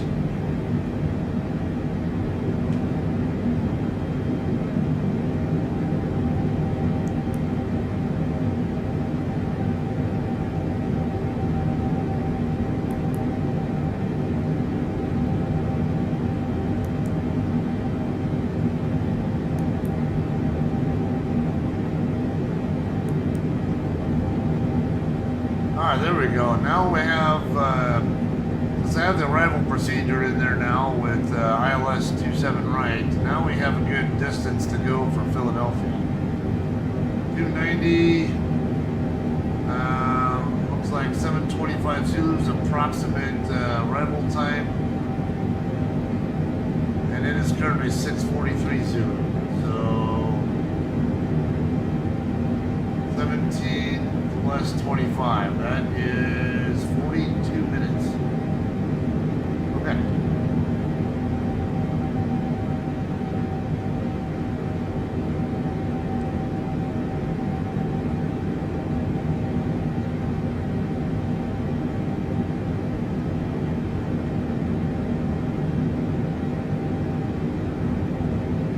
We're getting close to that point on KPHL.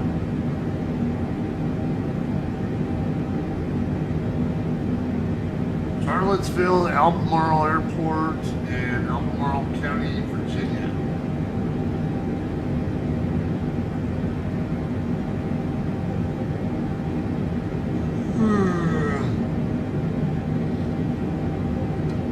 Public non-hub commercial airport serving Charlottesville and Central Virginia region with daily non-stop flights to major hubs like Atlanta, Charlotte, Chicago, New York LaGuardia, Philadelphia, and Washington Dulles. And airlines such as American, Delta, and United.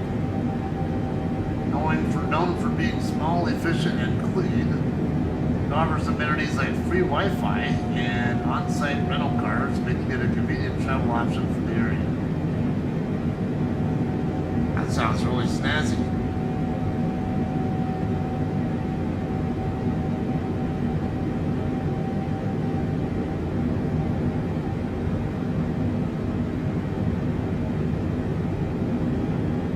That's not what that is right in front of us.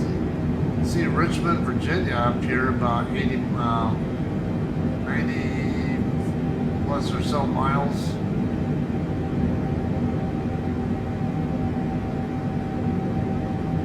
Off to about the 1 o'clock or so position.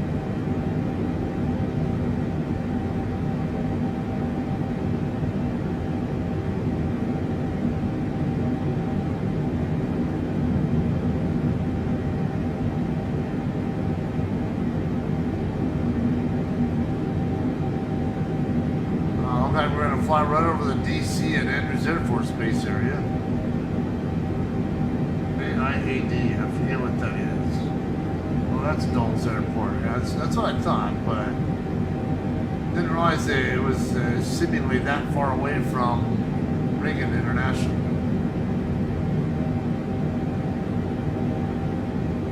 Baltimore, Washington up here up ahead as well.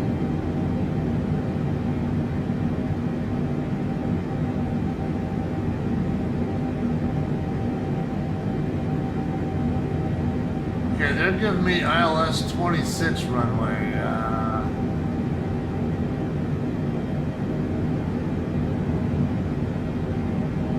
Don't think I like that one. That's KPHL. I need an airport diagram that's actually that's 5,001 feet.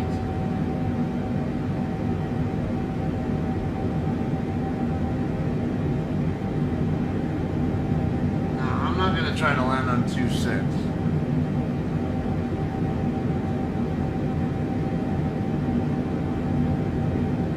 Not gonna try to land a 747 on runway 26 when it's 5,000 feet. There's really no margin for error, I would say. I don't know if I can get the landing rule on this.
told data on the FMS somewhere? I don't know.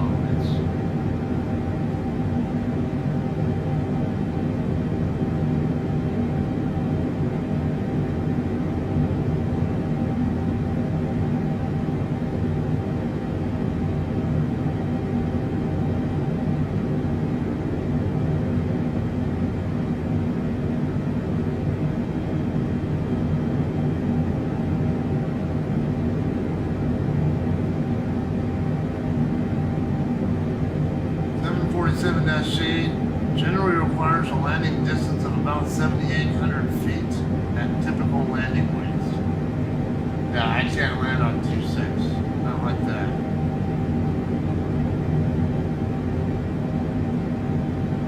So, while 7,800 feet is a standard benchmark, the 747-8 can land on runways ranging from 6,000 to 10,000 feet, depending on weight, flap configuration, and environmental conditions. Alright, so yeah, I'm going to need at least 6,000 feet. I'm not even going to try to land on the one that they want me to land on.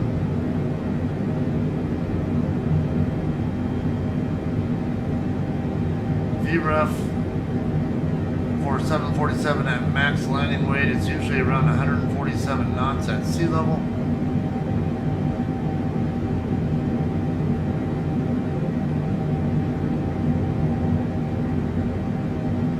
While an extreme minimum of 4,200 feet has been demonstrated in tests for the older 747-400, operating procedures for the larger 747-8 typically require significantly more distance for safe braking and safety margins. Okay, so yeah.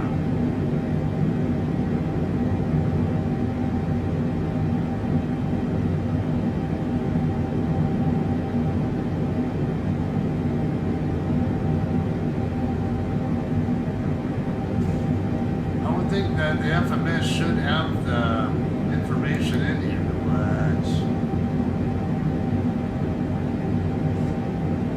okay, yeah. See, I gotta approach at 156 knots at with full flaps.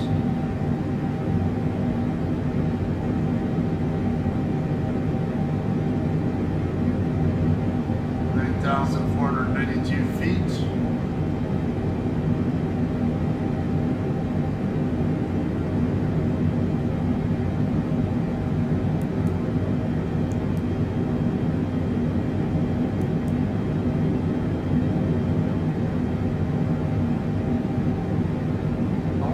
Show right here.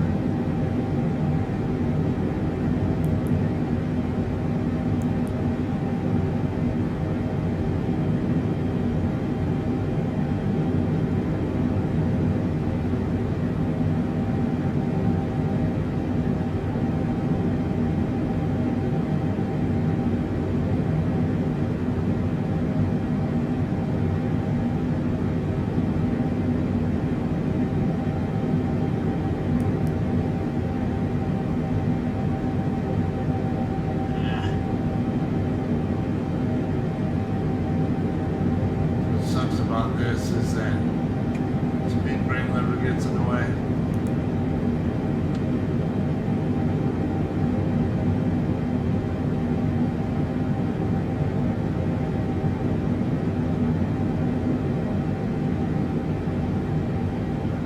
Now I'm just gonna have to tell them when they UPS Cargo 17 for the arrival gates.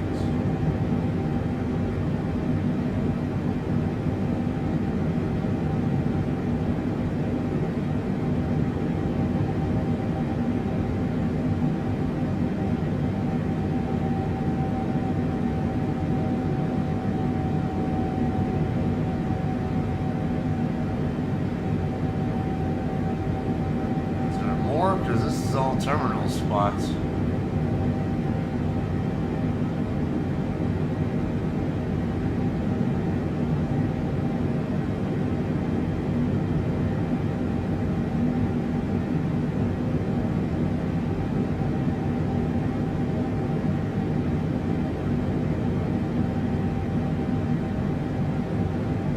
Okay, so it looks like it's only showing the terminal parking spots. on here.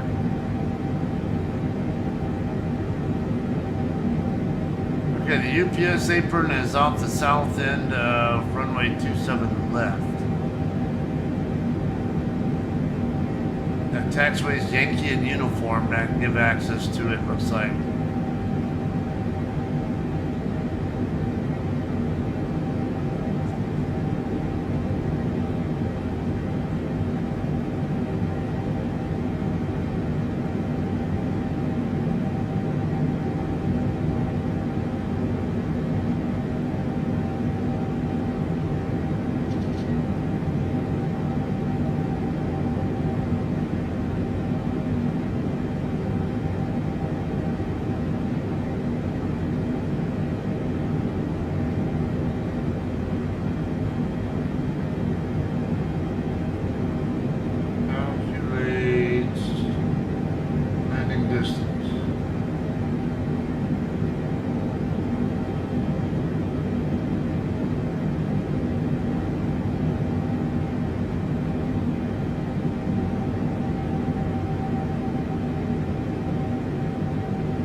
I'm gonna have to check YouTube footage, see if there's something there where people talk about where you can pull up the, as they call it, the tolled data, takeoff and landing data. Like I said, I would have expected it to be right in here on this screen, but it isn't. All I got to work with there, it seems, is the VREF or flaps 25. UPS 1188, heavy, contact Washington Center on 126.875. Okay, now he sounds louder that time.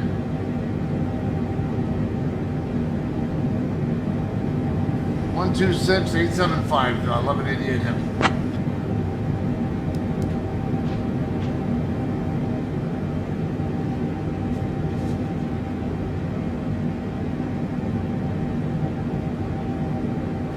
Washington Center, UPS 1188 heavy with you, flight level 370.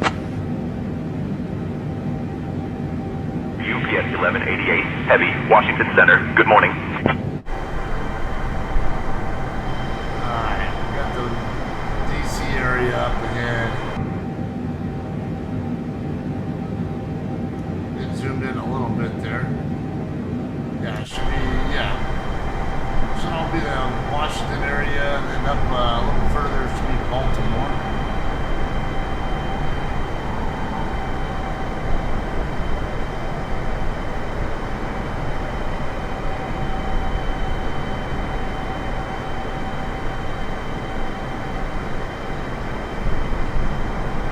Mostly broken and scattered cloud cover at the moment. But I am expecting it to get to overcast when we get closer to Philly.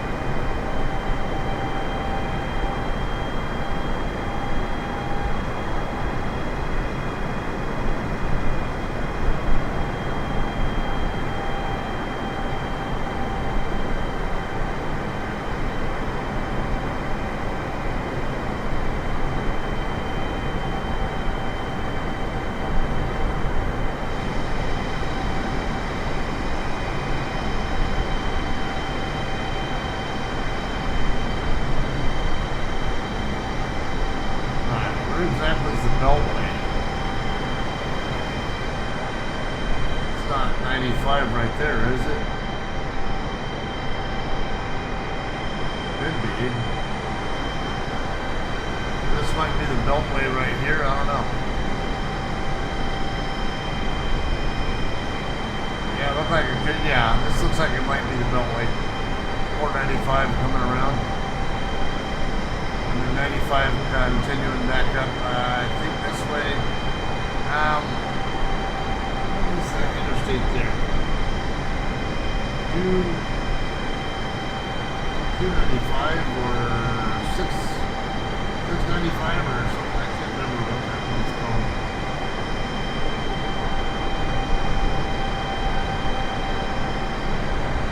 Back up. 270.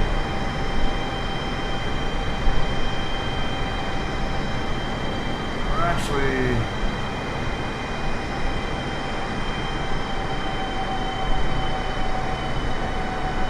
this could be 270. I don't know.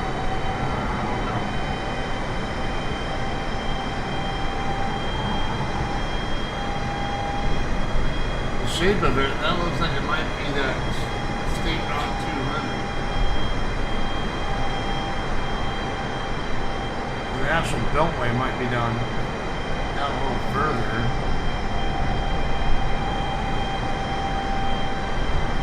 I don't know, that looked like, this looks like the beltway though.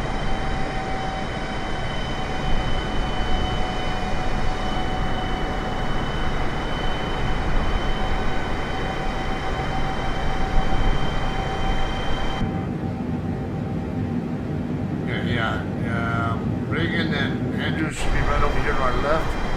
Pat, this looks like Andrews Air Force Base right here below us. And Reagan Airport should be, what was it at?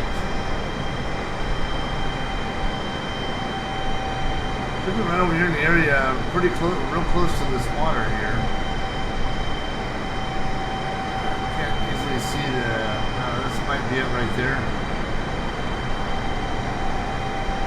Unless that's it right there, obscured by the cloud.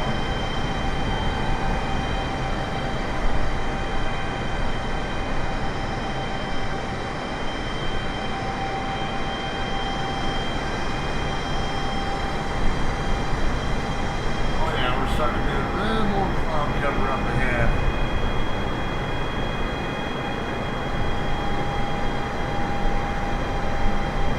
Alright, 2 minutes from top of descent. So we're going to get the our descent clearance really soon here. UPS 1188, heavy, cleared, pass 4, Gordonsville transition into Philadelphia. When you're ready, descend and maintain flight level 260.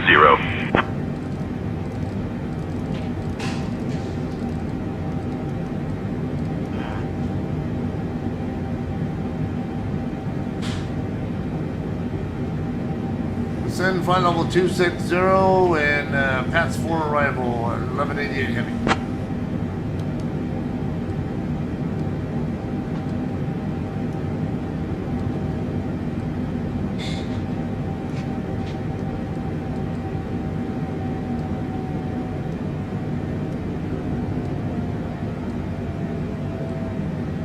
Making this change a little more subtly, so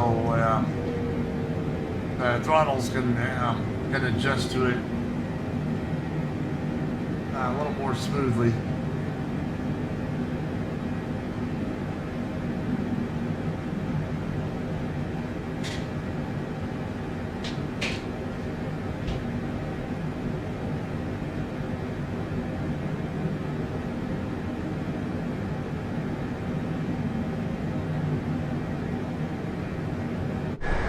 Baltimore straight off to our left.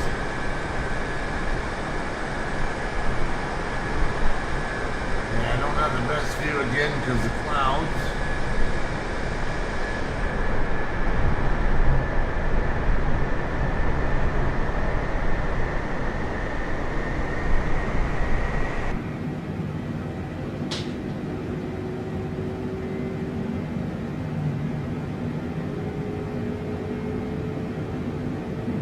Oh. Yeah, let's get to our descent checklist.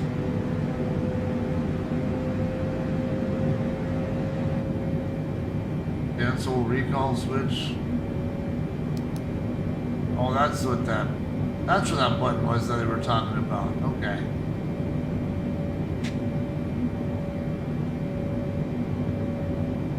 Auto brake selector as needed. Let's do.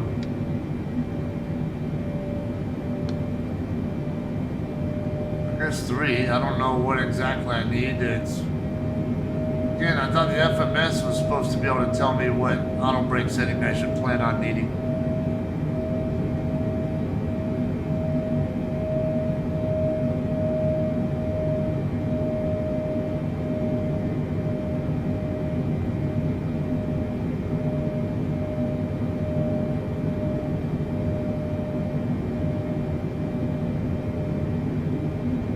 That's for arrival.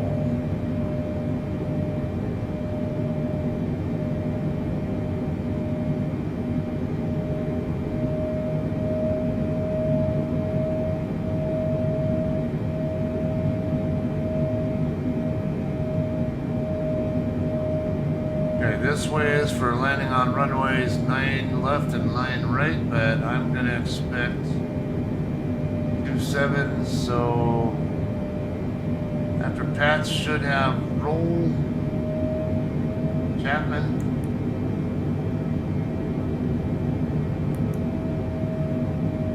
Yep, they're there.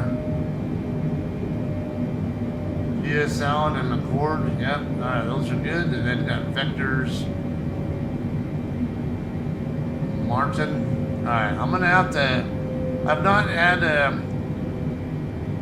to ask for a different runway than what they assigned me before on Say Intention, so I'm not really sure how it's going to end up playing out.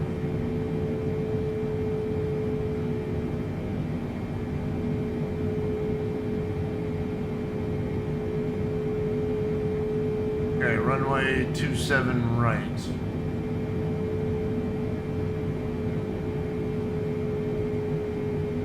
ILS is 108.95.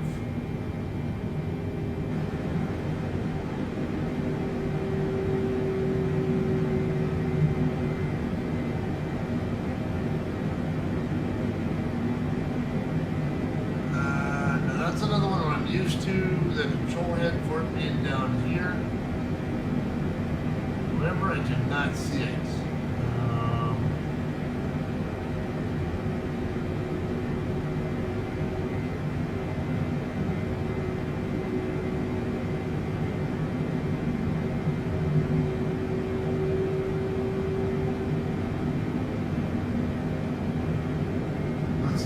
FMS.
Used to there being a course knob up here on the auto throttle, autopilot controls, or panel, but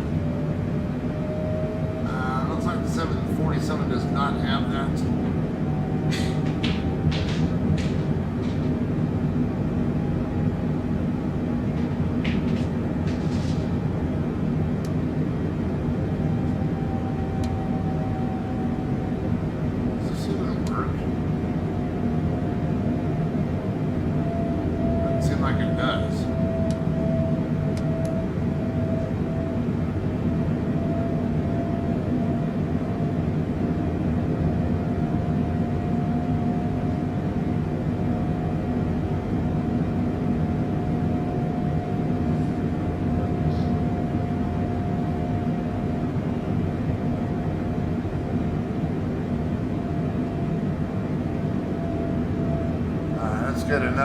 weather check on here. Info Mike was the last one I had. Still got VFR. November. Alright, still 27 right, we're gonna have to go for. Winds 210 at 10. Okay, so the clouds are breaking up a little bit. Should be plenty of visibility. Scattered clouds at 10,000 yeah, there should be plenty of space for that. Temperature 3007. And let's see. Another thing I need from here is the field elevation. 27 right is at 10 feet. Okay.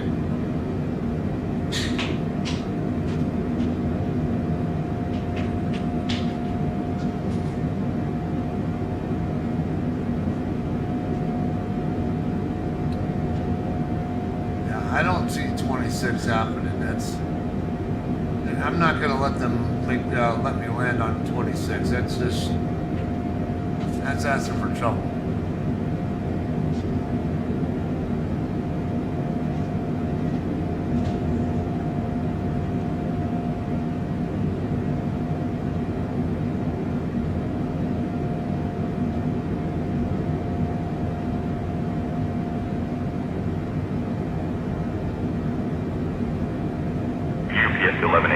Heavy, descend and maintain 16,000 feet, altimeter 3010. Sun 16,000, altimeter 3010, 1188 heavy.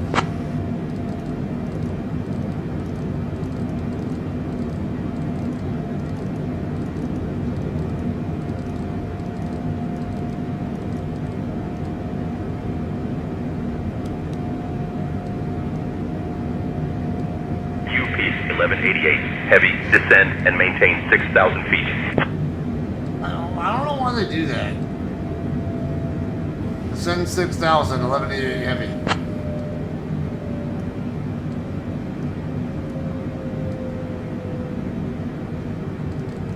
Why climb me down to 16,000 and then just barely 10 seconds later climb me down to 6? Just tell me 6,000 right off the bat. Wouldn't that be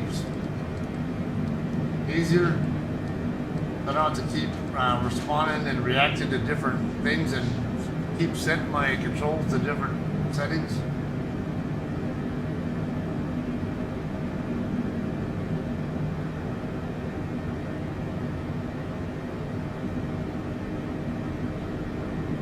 Let's get zoomed in. Alright, yeah.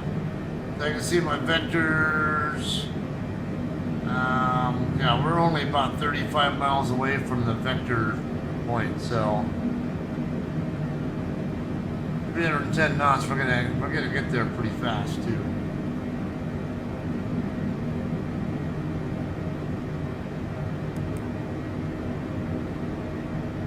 Chapman is only 6 minutes out. It looks like.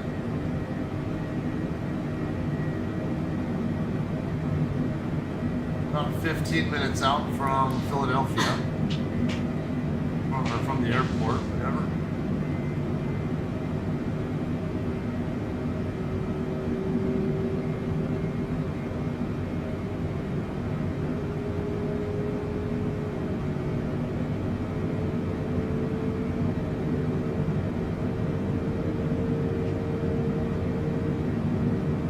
Still got plenty of fuel, 32,500 left.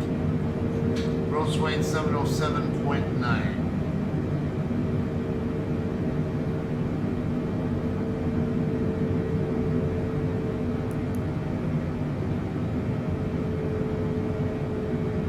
Okay, still got a 156 weight.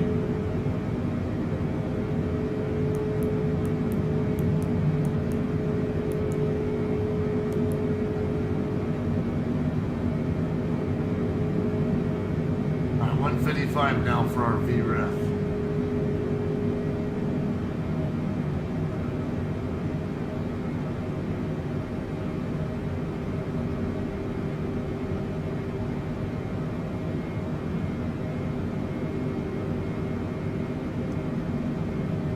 probably need a good, longer downwind vector.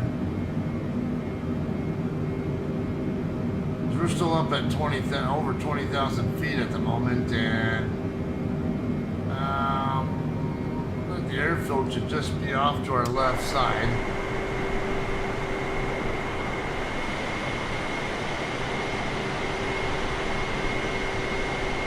And then over here, some kind of airfield right there. I can tell by the green and white beacon right there. Might be it.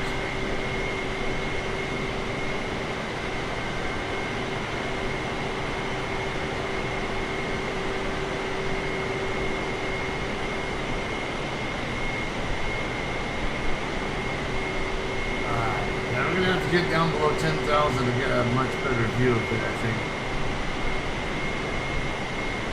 UPS 1188, heavy, contact Philadelphia, approach on 123.6. 123.6, 1188 heavy.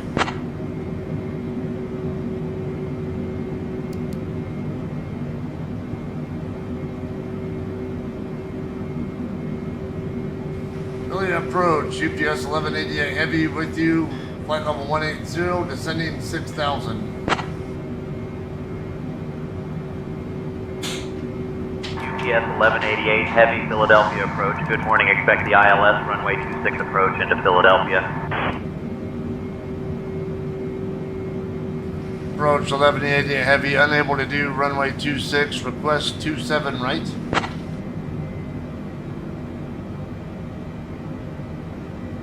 UPS 1188 heavy, runway 27 right available. Expect ILS runway 27 right approach. Copy, request 27 right, 1188 heavy. Alright, good. Yeah, 26 is too short. UPS 1188 heavy, expect the ILS runway 27 right approach. Just acknowledge, you don't have to repeat yourself. Alright, let's get slowed down to about 280 now.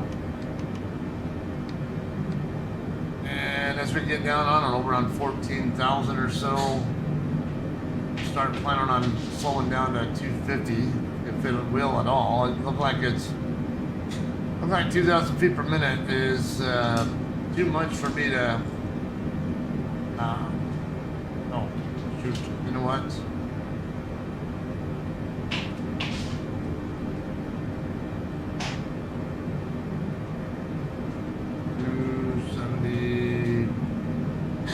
90.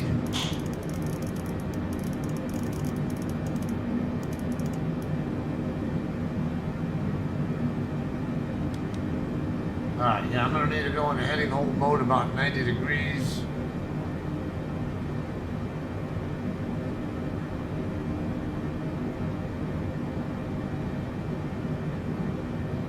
UPS 1188 heavy, turn right heading 150 vectors for the ILS runway 27 right approach.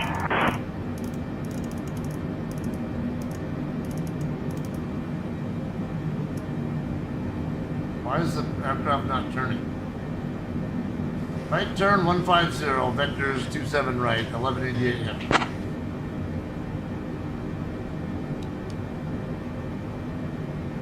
Alright. Come on. You have some weird vectors here. Like, I'm already on a downwind for the runway already, so why put me on some weird alright. Unless you're going to turn me back in toward the runway instead of out away from it before I turn back.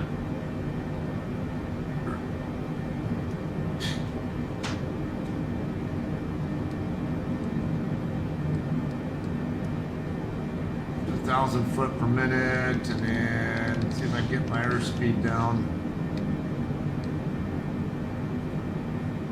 Yeah, it looks like it's coming down pretty good now.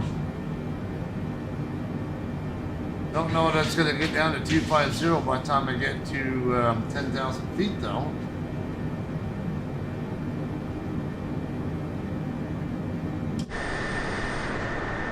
UPS 1188 heavy, descend and maintain 4,000 feet, turn right heading 290.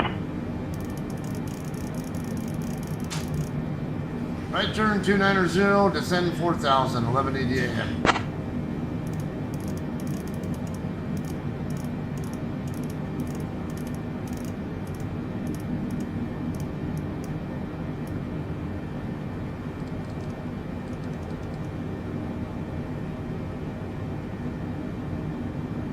I'm still bleeding off some speed, but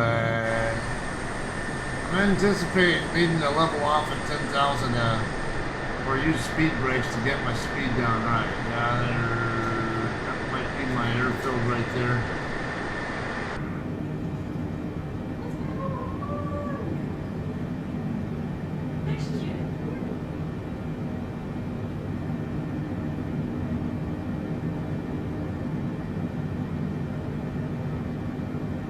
Okay, something I forgot to do. Checklist, approach, seat belts.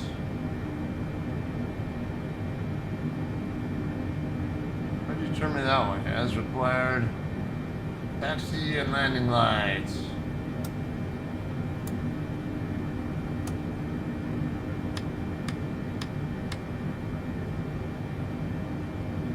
Alright, approach checklist complete.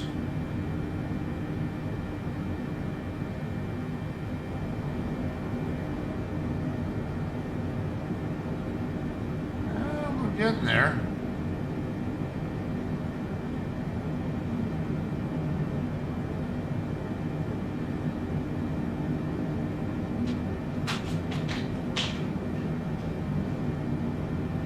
Okay, let's get to facility chart for 27 right.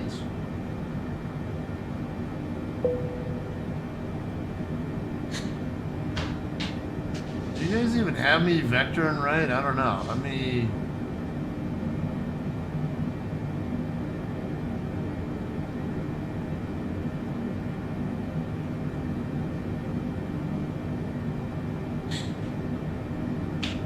Not much of an intercept there. UPS 1188, heavy, proceed direct march, descend and maintain 3,000 feet until established on the local Israelizer. Cleared for the ILS runway 27 right approach. Direct Martin, descend 3,000, cleared ILS, 1188 heavy.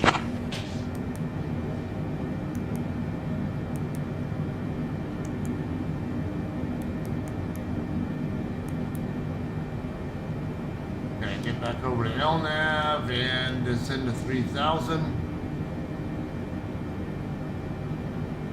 Altimeter, yeah, we're set at 3010 like I want to be. Okay, let's get down to about... I don't want to get too slow. I'm starting to see the yellow down there, so... I've got a bit of flaps out. I think we might be okay with the first 5 degrees, or yeah, 5 degrees.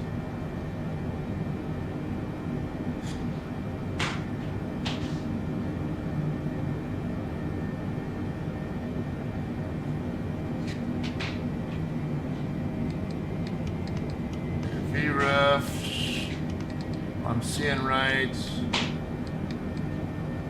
I'll get down to about 200.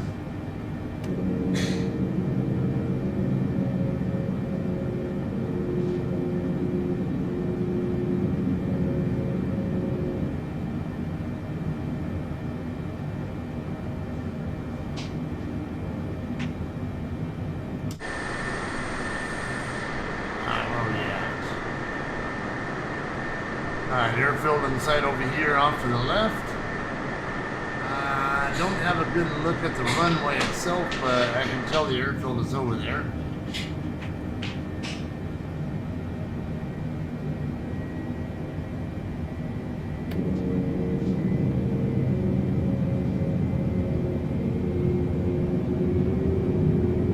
Alright, should be able to get down about 180.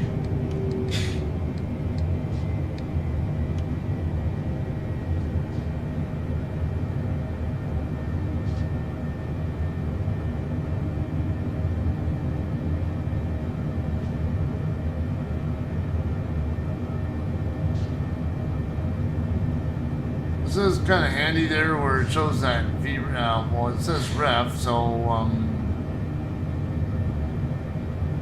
not sure how close it is to how it's going to end up to what I was seeing up on here.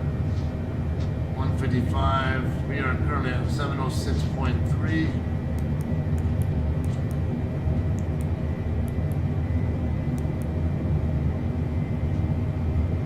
Yeah, still got 155 VREF for full flaps. Okay, we're up above the glide slope, so let's get down a little quicker.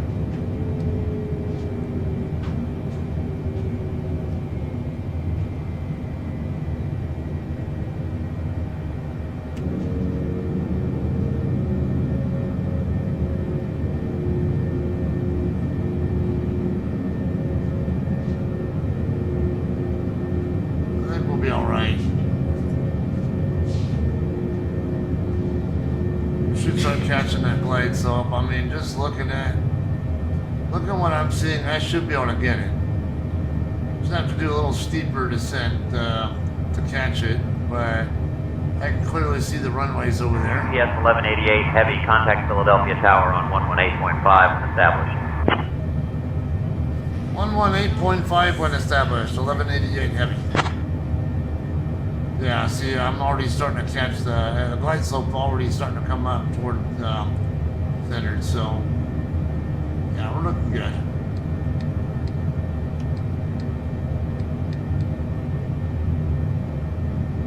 Where are you going? Alright, landing gear.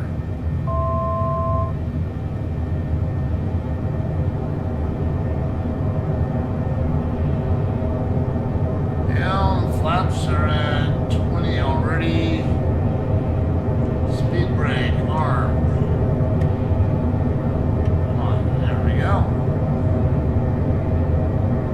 Auto brake selector is needed. I think I already set that one to 3. And flaps.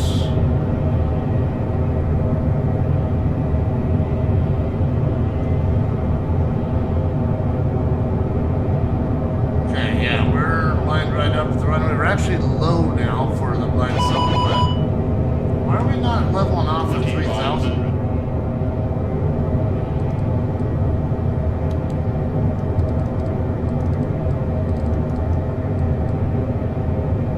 That was weird. You're gonna put me back in a climb, or am I gonna have to take it over myself? Vertical speed's starting to go up, but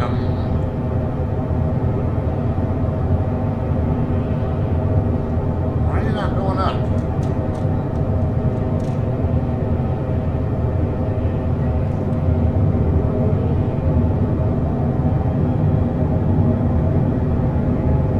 Come on. I'm not gonna let you make me crash, you asshole.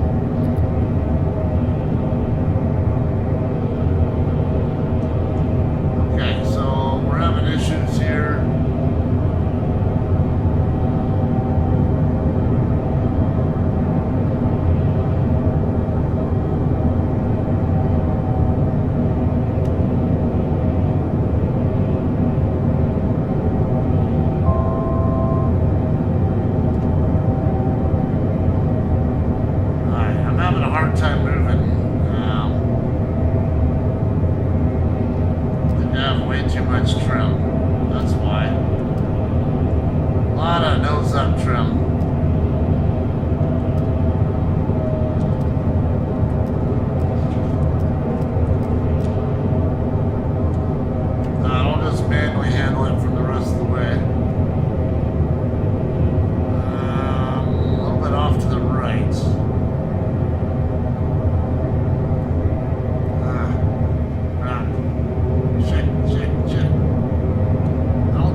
UPS 1188 Heavy, established on the localizer. UPS UPS 1188 Heavy, Philadelphia Tower, roger. UPS 1188 Heavy, winds 200 at 7, runway 27 right, cleared to land. Clear to land, 1188 Heavy. Yeah, I totally forgot to do that earlier. 1,000. Yeah, too low. Yeah, I know I'm below glide slope. I got good visual on the runway. I can see that I'm okay.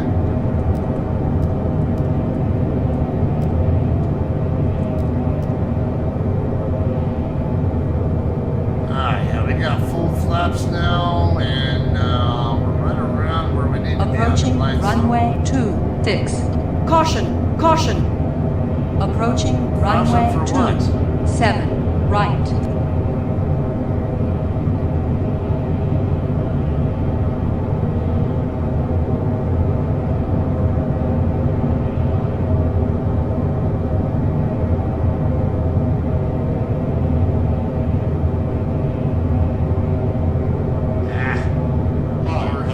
Starting to overshoot to the left just a tad.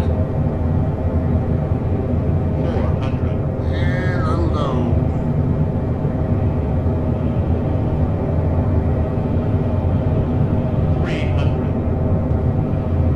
Shit, I need auto throttle turned off.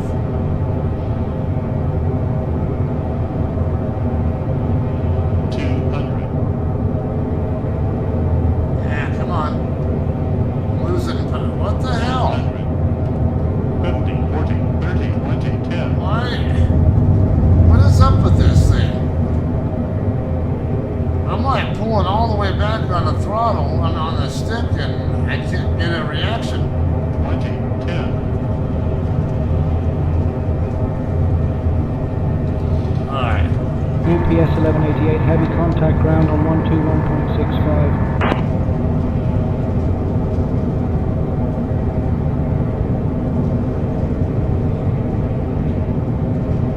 I was just deactivating. I was deactivating auto throttle like that, even when I'm still controlling the throttle myself, having that much of an impact on causing the aircraft to drop out of the sky like that. That was weird. Okay, this is Tango. Alright, we'll go ahead and turn off here. I know I need either Yankee or uniform, but we can at least get off the runway here.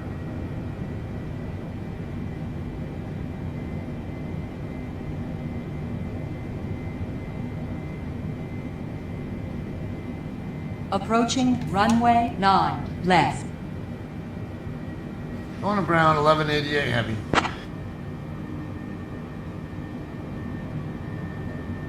UPS 1188 Heavy, can you repeat that? Push to the ground, 1188 Heavy.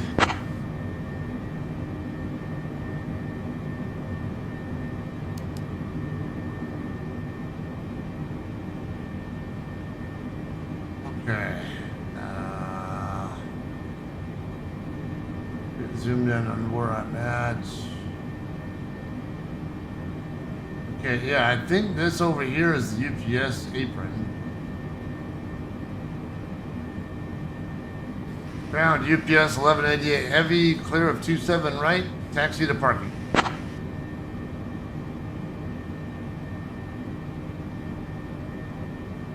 UPS 1188 Heavy, Philadelphia ground taxi to UPS Cargo 17 via Tango, Papa, uniform, hold short of runway 27 left. Good day. UPS 17 via Tango, Papa, uniform, hold short of 17 left, 1188 Heavy. Okay, yeah, that's what I thought. Okay, get flaps retracted.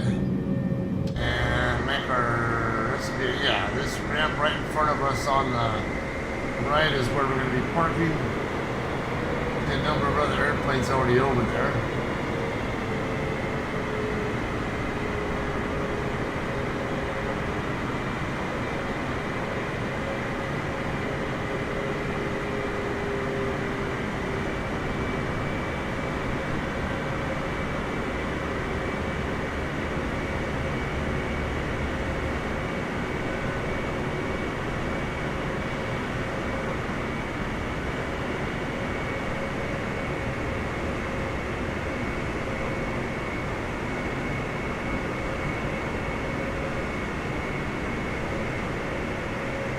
someone else over there. Look like they're either maybe coming in or just departed or something. I don't know.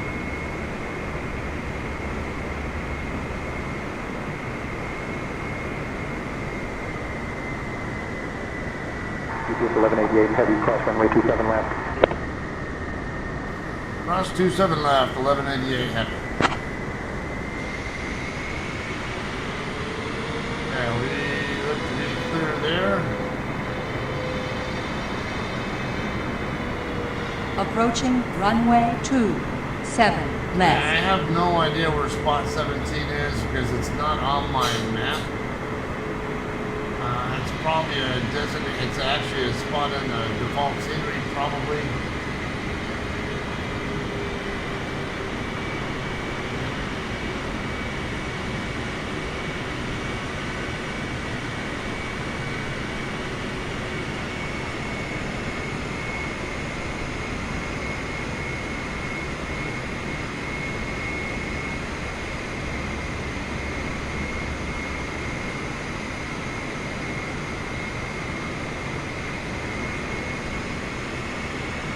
Plan on shutting down here and getting towed in, or what?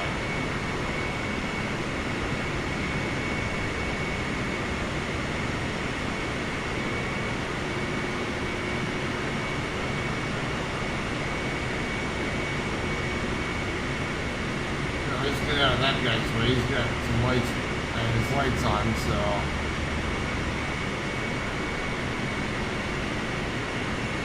For all I know, this spot right here to my right might be 17. Okay, I guess I'm gonna just go ahead and just call this one a day here.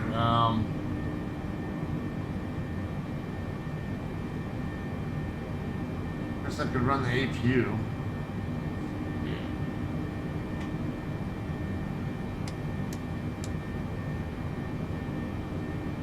Alright, I guess we'll just call it a day from here, right? Probably get the engines cut out.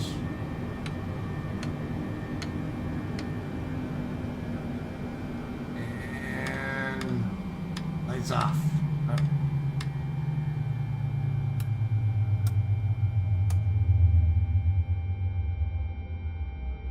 Probably leave the strobes on for the tow crew to tow it in.